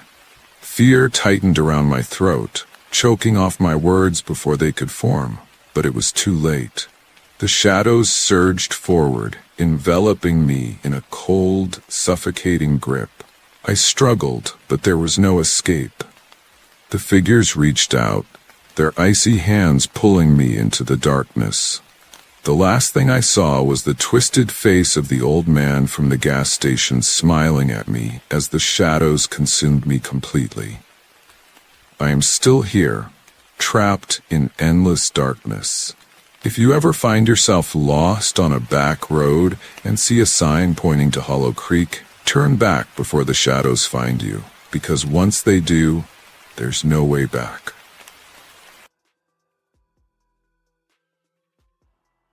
If you come for the first time, please make sure to subscribe to our channel and press the bell icon for upcoming scary stories. We need your support.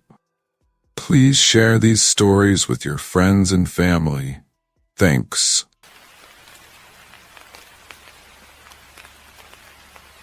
Taking a wrong turn was the first mistake. Relying on those smiles was the second. The day began like any other. I packed my gear and set off on a solo hike through the Smoky Mountains, a city man skilled at exploring the quieter corners of nature. I had done this sort of thing dozens of times before, but something about the stillness of the thick forest always called me back. I'm a bit of a loner, and I always find solace in solitude. I've had my fair share of life's blows. Just a few years ago, I lost my brother in a car accident. Since then, these hikes have been my therapy and a way to find some peace.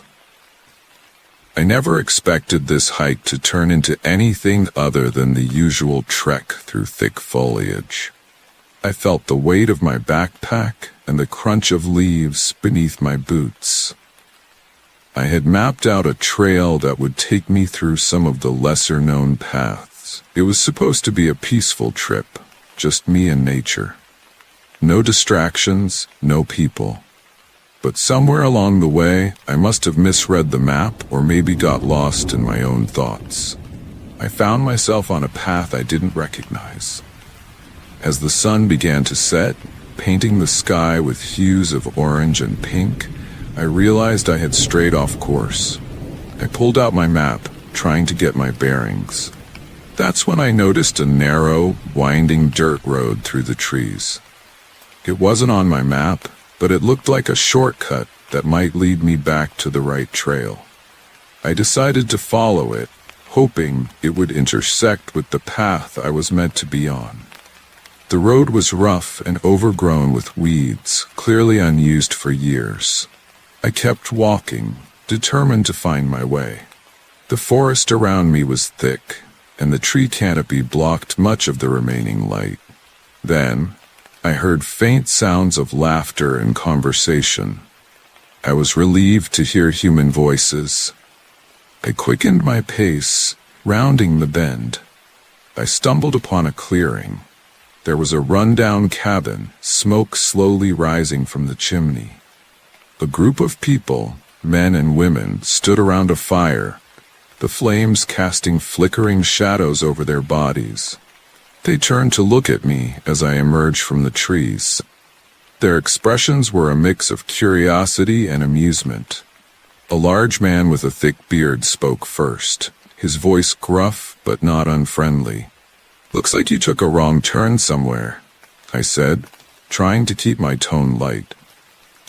"Come have a drink," another man said, lifting a bottle.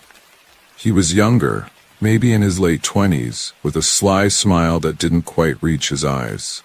I hesitated, but the lure of company and the warmth of the fire was too tempting to resist. I walked over and dropped my pack by a tree stump. "I'm Carter," I introduced myself. "Nice to meet you all." "You're Carter. I'm Zeke," said the large man, patting my shoulder with a hand that felt like a sledgehammer. He nodded toward the younger man. "This is my brother Tom," and then motioned to the others. "Our friends, Caleb, Beth, and Mary." The two women, Beth and Mary, smiled at me. Smiles that seemed a little too wide. Something about their eyes made me uncomfortable, but I brushed it off, telling myself they were probably just friendly country folk. We chatted for a while, sharing stories and laughs. They offered me food and drink. I wasn't particularly hungry, but out of politeness I accepted. As the night wore on, a strange sense of unease crept in. Their laughter grew louder, more frequent, and their eyes gleamed in the firelight. "So what brought you out here?" Caleb asked me, his scarred face lit eerily by the fire. I responded, my mind racing. "You picked a great place for that," Zeke said, his tone shifting slightly. "Yeah, these woods can be tricky," Tom added with a knowing smile. At that moment, alarm bells went off in my head. I looked around suddenly, realizing just how isolated we were. The cabin, the fire, the group. Everything felt too deliberate. My instincts screamed at me to leave, but I didn't want to seem rude or suspicious. "Well, I guess I should start heading back to the trail before it gets too dark," I said, standing up and reaching for my pack. "Nonsense," Zeke barked, stepping in front of me. "You're staying the night. Plenty of room in the cabin." "No, really, I should." I began, but Zeke cut me off with a growl, tightening his grip on my arm. That's when I realized I wasn't just dealing with friendly locals anymore. These people had a different agenda, and I was right in the middle of it. I tried to pull away, but Caleb and Tom were on me in an instant, their rough hands gripping me firmly. "Let's not make this difficult," Caleb hissed, his breath hot on my face. Panic surged through me as I struggled against them, while Beth and Mary watched with cold indifference. The friendly facade was gone, replaced by a chilling amusement. "Why are you doing this?" I asked, my voice trembling. "You'll find out soon enough," Zeke replied with a wicked grin spreading across his face. They dragged me into the cabin and shut the door behind us. The air inside was thick with the stench of rot and something else I couldn't identify. They shoved me into a chair and tied me down with practiced ease. "We like to have guests for dinner," Tom said, his voice dripping with malice. My mind raced, trying to process what was happening. These weren't just unfriendly locals. They were something much worse. My heart pounded as I fought against the ropes. My options were limited. The ropes cut into my skin, and every movement sent waves of pain through my body. As the night wore on, a sense of hopelessness began to settle in. Then, suddenly, I heard rustling outside. It was followed by faint voices. "Someone's coming," Zeke barked, narrowing his eyes in suspicion. He and the others scrambled to hide their tools and weapons, their demeanor shifting from menacing to cautious. The door creaked open, and a group of hikers stood there, their eyes wide with shock as they took in the scene. "What's going on here?" one of them asked, his voice filled with disbelief. "Nothing for you to worry about," Zeke said, trying to block their view of me, but it was too late.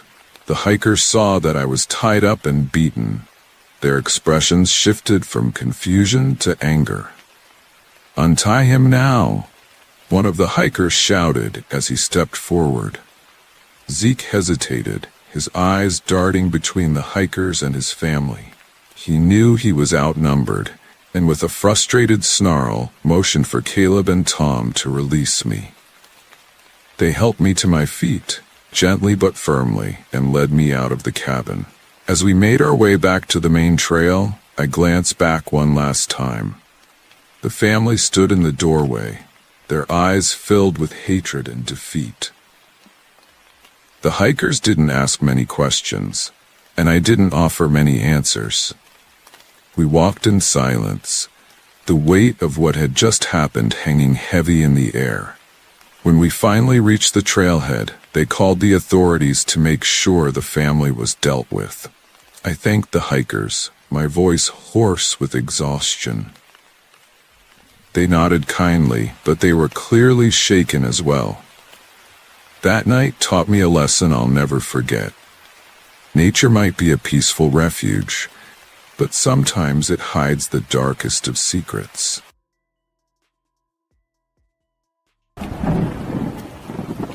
My name is James Wilson, and this is the story of how a weekend I expected to be fun turned into a battle for survival.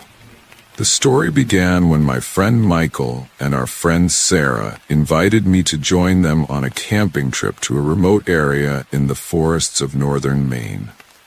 Michael had discovered a perfect camping spot online, far away from the noise and usual tourist spots.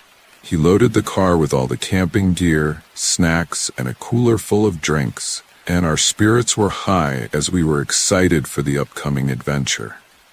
Our journey started off wonderfully. We laughed, sang along to our favorite songs, and joked about the horrors we might face in the woods. As we drove along, the paved road began to fade into gravel and then dirt. This didn't worry us, as Michael seemed confident in his navigation skills. But after a while, things took a different turn. The road grew narrower, and the trees surrounded us on both sides. When we reached a dead end, we realized we had gotten lost. Michael examined his phone, only to find that the signal had disappeared entirely, rendering the GPS useless. He muttered as he looked at the map. "This doesn't look right." Sarah suggested that we turn back and try to find the main road, but the main road seemed increasingly out of reach. We wandered for hours, and the sun began to set, casting long, ominous shadows as we continued driving down a narrow path in the dense forest. Finally, Michael suggested we set up camp in a small clearing, hoping to find our way in the morning. We quickly pitched our tents, but the atmosphere felt strange. The forest was unnaturally quiet. There were no sounds of crickets or rustling leaves. A chill crept down my spine, but I tried to dismiss it. We lit a fire in an attempt to lift our spirits and sat around it, talking and trying to ease the tension. Michael opened a few drinks and said, "We got lost and found ourselves on a real adventure." We laughed a little, but I sensed the tension in the air, as if the forest were watching us. Then suddenly we heard rustling in the bushes. We froze, listening intently. Michael said quietly, "Maybe it's just a deer," but his voice lacked confidence. Sarah looked around anxiously and suggested, "Maybe we should just sleep in the car tonight." Before we could decide, a man appeared from the trees. His clothes were torn, and his hair was unkempt. He looked as if he hadn't eaten in days. He stumbled toward us, his eyes frantic and his body trembling. He shouted, "They're coming!" Michael quickly stood up and asked, "Who's coming?" But the man couldn't answer clearly. He collapsed beside the fire and whispered in a shaky voice, "You have to run. They will find you." Panic began to seep into our minds as we exchanged worried glances. Sarah took a step back, trembling, but Michael tried to reassure her. Before we could comprehend the situation, we heard another rustling in the bushes, and this time there was not just one man. A group of people emerged from the trees.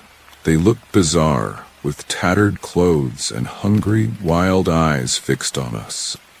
Michael grabbed a branch from the fire and raised it as a weapon, yelling at them, "Back off." But they didn't retreat. They moved toward us slowly, like predators closing in on their prey. Suddenly, one of them lunged at Michael, who swung the branch and knocked him to the ground, but others rushed in.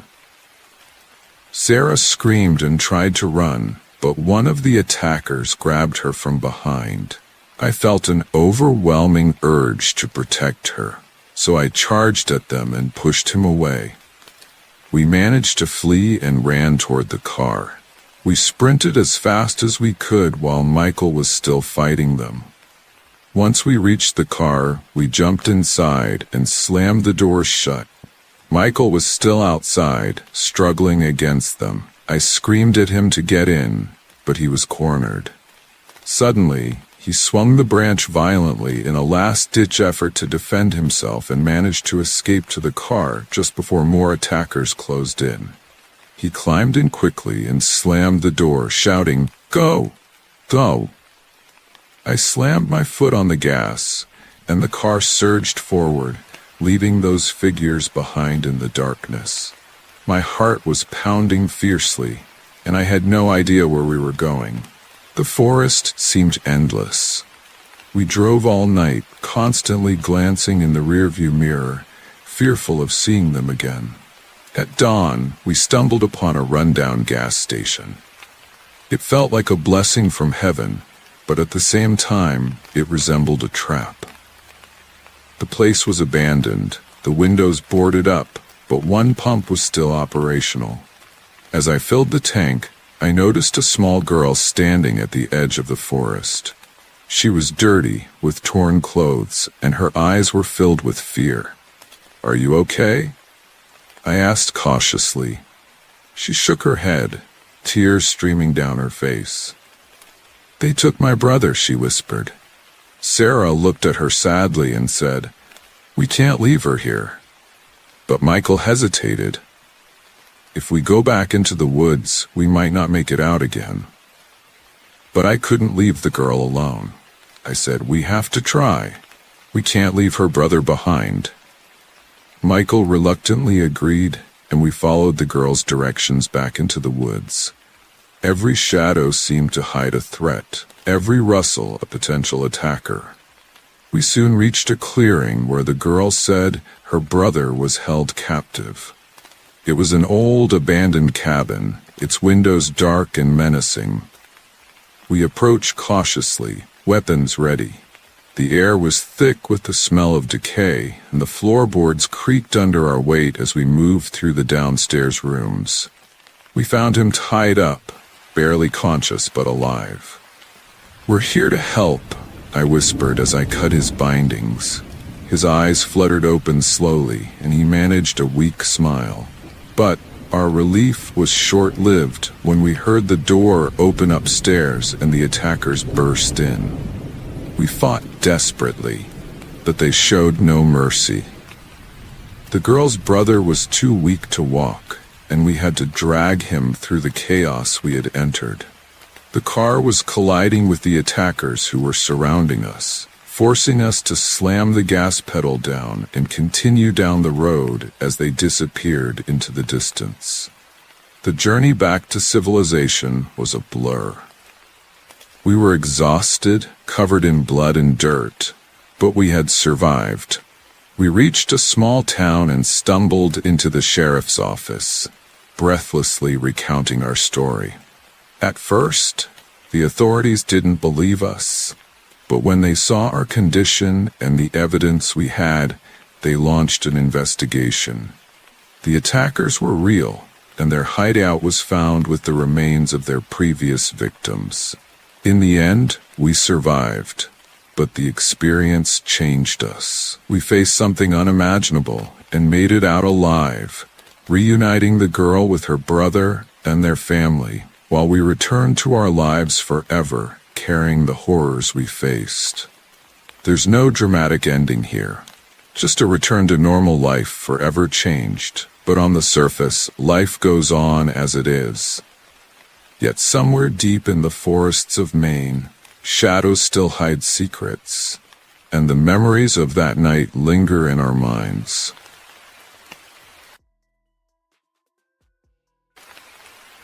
The highway stretched before me like an endless black ribbon, cutting through the dense forest of northern Minnesota. I had always prided myself on my sense of direction, but on that particular day, I felt utterly lost. I had set out early that morning from Duluth, intending to visit an old college friend named Jim in a small town called Ely. Unfortunately, I took a wrong turn while navigating the Vermilion Forest, putting me on an unknown path.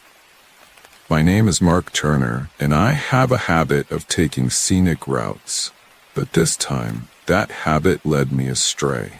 As the afternoon approached, the sun began to set, casting long shadows that made the forest appear even more foreboding. I glanced at my fuel gauge, and it was nearly empty. I needed to find a place to stop, check my directions, and refuel. That's when I spotted a narrow dirt road leading off the main highway. A hand-painted sign read, "Bratton's Gas Station 5 miles." When I arrived at Bratton's, I felt as if I had stepped into a different era. The station was old-fashioned, with a vintage pump standing in front of a dilapidated building and a rusty pickup truck parked nearby. The place seemed deserted, but I had no other options. As I parked, a tall, thin man emerged from the shadows, wearing a greasy work uniform and sporting a scruffy beard. His eyes were wary but not unfriendly. "Do you need gas?" he asked in a gravelly voice. I replied with a yes and stepped out of my car to explain that I was trying to reach Ely. He nodded and began to pump gas, saying, "You've strayed a bit off course. Ely is about 60 miles west from here. Looks like you took a wrong turn back at Vermilion." My heart sank at the thought. "Can you point me to the main road?" I asked. He laughed deep in his throat. "Sure, but it's getting dark, and it's dangerous to drive these roads at night. There's a hotel about 10 miles from here. I recommend you stay there and head out fresh in the morning." I considered his advice and decided to take it. Driving unfamiliar roads in the dark didn't seem wise. I thanked him for his help. Once he finished pumping gas, he handed me the bill. As I paid, a heavy-set woman emerged from the building, carrying a tray piled with what looked like homemade bacon. "Would you like some?" she asked, pushing the tray toward me. I was about to decline when I noticed her gaze fixated on something behind me. I turned to see two other figures emerging from behind the gas station. A massive man with a scarred face and a teenage girl who looked eerily calm. The girl said in a soft voice, "We don't get many visitors here." That struck me as odd. "You should stay for dinner," she added. Alarm bells began to ring in my head. There was something unsettling about this place and its inhabitants. I smiled weakly. Thanks, but I really need to get back on the road. But the tall man grasped my arm, not tightly, but firmly enough to convey a message. No need to rush, he said. I looked around, searching for an escape route, but the forest loomed ominously on all sides, and the dirt road I had come from seemed to stretch on forever. I felt cornered. It seems like a nice dinner, I said, trying to keep my voice steady. The tall man smiled slyly as I noticed the smell of cooking meat mixed with something foul. The furniture was old and rickety, reminiscent of a thrift store. They led me to a table and sat me down. The woman brought plates piled with food, meats, potatoes, and some kind of thick soup. The family sat around the table, watching me intently. I took a bite of the meat and chewed slowly. It tasted strange, unlike any meat I had eaten before, and my stomach began to churn. I forced myself not to gag. The girl smiled at me, her sharp teeth glinting. I nodded, unsure of what to say. The atmosphere in the room was stifling. I needed to get out of there, but how? The massive man sat closest to the door, while the others blocked any other exit. "Excuse me," I said, standing up. "I need to use the bathroom." The tall man pointed to a narrow hallway leading to a door on the right. I walked down the hall, my heart racing. As soon as I was out of their sight, I began to search for an escape. The windows were barred and the doors were locked. I opened the bathroom door and slipped inside, shutting it behind me. There was a small window above the sink, large enough for me to squeeze through. I climbed onto the sink, opened the window, and pulled myself up as I slipped out. I heard footsteps approaching. I had to hurry. I fell to the ground outside and ran toward the forest. I didn't know where I was going, but anywhere was better than that terrifying house. I scratched my face and hands on the branches as I ran, but I didn't stop. I heard shouting behind me. The family was chasing me. I stumbled over roots and rocks, my breaths coming in ragged gasps. The forest was a maze, and I had no idea which way to go after what felt like hours. I saw a light ahead. I ran toward it, hoping it would lead to a road or another house. It was an open area with a small cabin in the center. I knocked on the door, praying someone was home. An elderly man opened the door, his eyes widening in surprise. "What's going on, son?" he asked. "Please help me. There are people chasing me." He let me inside and closed the door behind me. "Sit down and catch your breath," he said. I sank into a rickety chair, trying to calm my racing heart. "Thank you. I don't know who they are, but they're dangerous," the old man nodded. "You're safe here. This is my hunting cabin. There are plenty of guns and ammunition." He handed me a cup of water, and I drank it gratefully. "Thank you. I don't know what I would have done if you weren't here." He patted my shoulder. "You'll be fine. Just stay put. They won't find you here." I hoped he was right. Minutes passed, and the adrenaline began to drain from my body. I was exhausted, but I couldn't let my guard down. I needed to stay alert. Suddenly, there was a loud crash, and the door swung open. The massive man from the gas station stood there, a crazed look in his eyes. "I found you," he bellowed. The old man grabbed a rifle from the wall and fired a warning shot. "Get out of here, or the next one will go through your skull." The massive man hesitated, but then retreated. But the danger wasn't over. He roared before disappearing into the night. The old man shut the door firmly. A moment later, he opened the door again and turned to me. "You need to leave. They'll come back with more men." I nodded, my hands shaking. "Thank you for everything. I'll never forget this." He handed me a flashlight and pointed to a path. "Follow this trail. It will lead you to the highway." "Stay safe, son." I nodded again and set off into the night, my heart heavy with fear and gratitude. I didn't stop until I reached the highway, where the first rays of dawn broke on the horizon. I flagged down a passing car and collapsed into the passenger seat. My ordeal was finally over.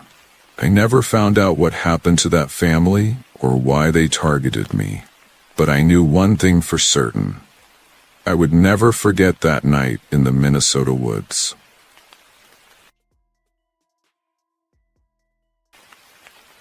I thought I knew the way, but I had just taken a wrong turn off Route 61. I could blame the old GPS or maybe my own foolishness. But now I was stuck on a narrow, winding road in the middle of nowhere. My name is Quentin Raid, and I've always had a knack for finding trouble, but this time it felt different. I gazed at the landscape around me. Dense, abandoned forests on either side of the road. The trees intertwined in such a way that sunlight struggled to penetrate. I imagined I would soon find an open area or a side road, but as fate would have it, the road grew narrower and more rugged. Finally, my eyes fell on an old rusty sign that read Blackwood, and despite my better judgment advising me to turn back, I continued on. The road led me deep into the woods, where the trees crowded in as if trying to swallow my car. Just as I began to doubt my decision, the trees parted, revealing a small clearing with a dilapidated gas station and a rundown diner. The place looked like it had been abandoned for decades, but there were a few cars parked in front. I thought about stopping to ask for directions, and maybe grab a cup of coffee to clear my mind. I parked my car and got out, gravel crunching beneath my feet. The only sound in that eerie silence was the air saturated with the scent of pine and decay. I pushed the door to the diner, and a small bell jingled overhead. The inside was as tattered as the outside, with peeling wallpaper and flickering neon lights. There were a few customers who looked like they hadn't seen the outside world in a long time. Behind the counter stood a large man with a gray beard and a stained apron, eyeing me with suspicion. I approached him, feeling lost, and he asked in a gruff voice. "Yes," I answered, trying to sound confident. I was trying to get back to Route 61. He smirked and said, "Your GPS doesn't work here. You might as well put it aside." I nodded, feeling uneasy. "Is there another way back to the highway?" He wiped his hands on his apron and gestured out the window. "Keep going down this road. You'll reach a fork. Take the left path and it will lead you to the main road." I thanked him, but something in his tone made me doubt his directions. I ordered a coffee while I thought. I needed a break before I plunged back into the maze of trees. While I waited, I felt something unsettling. All the customers were staring at me, their eyes following my every move. An elderly woman in the corner whispered to her companion while he shook his head, looking at me with a mix of pity and fear. I took my coffee and decided to return to the road as I was leaving. The large man called out behind me, "Stay on the road and don't stray." His words echoed in my mind. I returned to my car and passed by the gas station. The road twisted and turned through the woods, as if the trees were closing in on me, with branches stretching out like skeletal fingers. After hours, I came to a fork, with the left path leading to the main road, but I couldn't remember where I had taken the left. I soon realized I was still lost. The road was rough and overgrown, as if it were twisting around itself. Panic began to seep into my body as darkness fell. Just when I thought I would be driving in circles forever, I saw someone standing in the middle of the road. I hit the brakes, my heart racing. It was a woman, her clothes torn and dirty, her eyes wide open with fear. I ran to my window and banged on the glass. "Please help me," I shouted. I rolled down the window and asked, "What happened?" She replied urgently, "They're coming. They'll kill us both. If we don't get out of here, I won't need to be told twice." I opened the door and she got in carrying a tattered backpack. I pressed the gas pedal hard, the tires spinning on the gravel before they found traction as we sped down the road she had come from. I looked over her shoulder. Her breath was ragged, and I asked, "The Blackwood family, where are they?" She said, trembling, "Cannibals. They hunt anyone who gets lost in these woods." A chill ran down my spine. "How do we get out?" I asked her. She shook her head. "There is no exit. They control these woods, but there's a cabin up ahead. We can hide there." We traveled in silence. The only sound was the roar of the engine and the crunch of gravel. True to her word, we found the cabin, a dilapidated structure hidden among the trees. We left the car and ran inside, closing the door behind us. The cabin was dark, the only light coming from a single flickering bulb. "We can't stay here," I said. "They'll find us." She nodded. "But we need to rest. We'll move at first light." We huddled in a corner, listening to the sounds of the woods, every creak of a branch, every rustle of leaves making my heart race. Hours passed, but sleep was impossible as dawn approached. We heard footsteps outside, heavy, deliberate steps. She whispered, pale-faced, "They've arrived." We crept to the window and took a look. A group of men stood outside, their faces twisted in a strange semblance of humanity. The leader, a massive man with unkempt hair and a blood-stained shirt, shouted, "Come out, and we'll make it quick." I looked at the woman. "Do you trust me?" I asked. She nodded, her eyes filled with determination. "Follow me," I said as I grabbed a rusty pipe from the corner. We slipped out the back door, moving as silently as we could. The forest was a maze, but the woman seemed to know the way. The sounds of the pursuit faded with every step. Just when I thought we might have escaped, we stumbled into a clearing, and the scene that greeted us was gruesome. Blood was pooling, cold bodies, or what was left of them, hanging from the trees like grotesque decorations, bones and pieces of flesh scattered on the ground. The smell of death was overwhelming, and I said, "We need to keep moving." We wandered around the clearing, our eyes scanning the woods for any sign of movement. When we reached the far side, a branch snapped behind us. We turned to see the leader of the cannibals, his eyes burning with rage. "You can't escape," he roared as he lunged at us. I swung the pipe with all my might, hitting him on the side of the head. He staggered, blood streaming down his face, but he didn't fall. He lunged at me with hands like iron claws, and we struggled as the world faded away between us.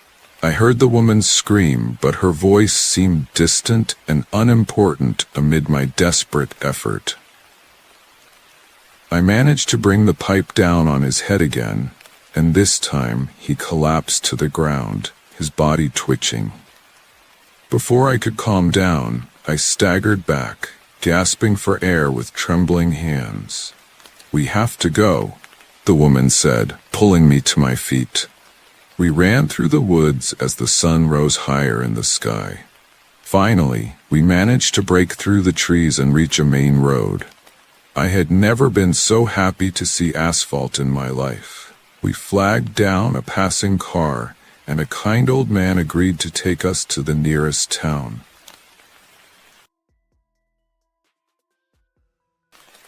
"Do you trust me?" I asked. She nodded, her eyes filled with determination. "Follow me," I said as I grabbed a rusty pipe from the corner. We slipped out the back door, moving as silently as we could. The forest was a maze, but the woman seemed to know the way. The sounds of the pursuit faded with every step. Just when I thought we might have escaped, we stumbled into a clearing, and the scene that greeted us was gruesome. Blood was pooling, cold bodies, or what was left of them, hanging from the trees like grotesque decorations, bones and pieces of flesh scattered on the ground. The smell of death was overwhelming, and I said, "We need to keep moving." We wandered around the clearing, our eyes scanning the woods for any sign of movement. When we reached the far side, a branch snapped behind us. We turned to see the leader of the cannibals, his eyes burning with rage. "You can't escape," he roared as he lunged at us. I swung the pipe with all my might, hitting him on the side of the head. He staggered, blood streaming down his face, but he didn't fall. He lunged at me with hands like iron claws, and we struggled as the world faded away between us. I heard the woman scream, but her voice seemed distant and unimportant amid my desperate effort. I managed to bring the pipe down on his head again, and this time he collapsed to the ground, his body twitching. Before I could calm down, I staggered back, gasping for air with trembling hands. "We have to go," the woman said, pulling me to my feet. We ran through the woods as the sun rose higher in the sky. Finally, we managed to break through the trees and reach a main road. I had never been so happy to see asphalt in my life. We flagged down a passing car, and a kind old man agreed to take us to the nearest town. "This is my wife, Clara," he said. "I'll get you something to eat." As Clara went away, the smell of something cooking hit me as soon as we entered the kitchen. I sat at the table, feeling Clara's eyes watching me with a strange intensity. She brought me a bowl of soup and a piece of bread. The experience was terrifying. As I took a bite, I felt something strange coursing through my body. While I was eating, a sharp pain began in my stomach. I tried to resist, but the pain grew worse. At that moment, Clara smiled a twisted smile and said, "Welcome to the end of Hollows." I woke up in a dark room, my hands and feet bound. My heart raced as I remembered what had happened. I heard the creak of the door, and the man entered with a rusty knife. He cut the ropes binding me and pulled me out of the room. He led me to a dark cellar, where I stumbled onto the cold ground. As I regained my senses, I saw piles of bones, some still attached to bits of flesh. Panic surged within me, but I had to stay calm. In that moment, I spotted someone else in the corner. I helped the other person free themselves from their restraints, and we began searching for a way out. After a long struggle, we discovered a small door leading to a narrow tunnel. We slipped through it, gasping for breath in the damp air. After hours of crawling, we finally emerged into the forest. The air was fresh, but we couldn't stop. We were running through the woods, our feet tripping over branches. Eventually, we spotted a police car parked by the roadside. I waved my arms and shouted for help. As the officer approached, he looked at us in shock. I tried to explain what had happened. His expression turned serious as he realized the danger we were in. We climbed into the car while the officer called for backup, and we sped away from that dark place. I glanced back at the forest, the trees closing in as if pulling me back into my nightmare. But I realized we had escaped,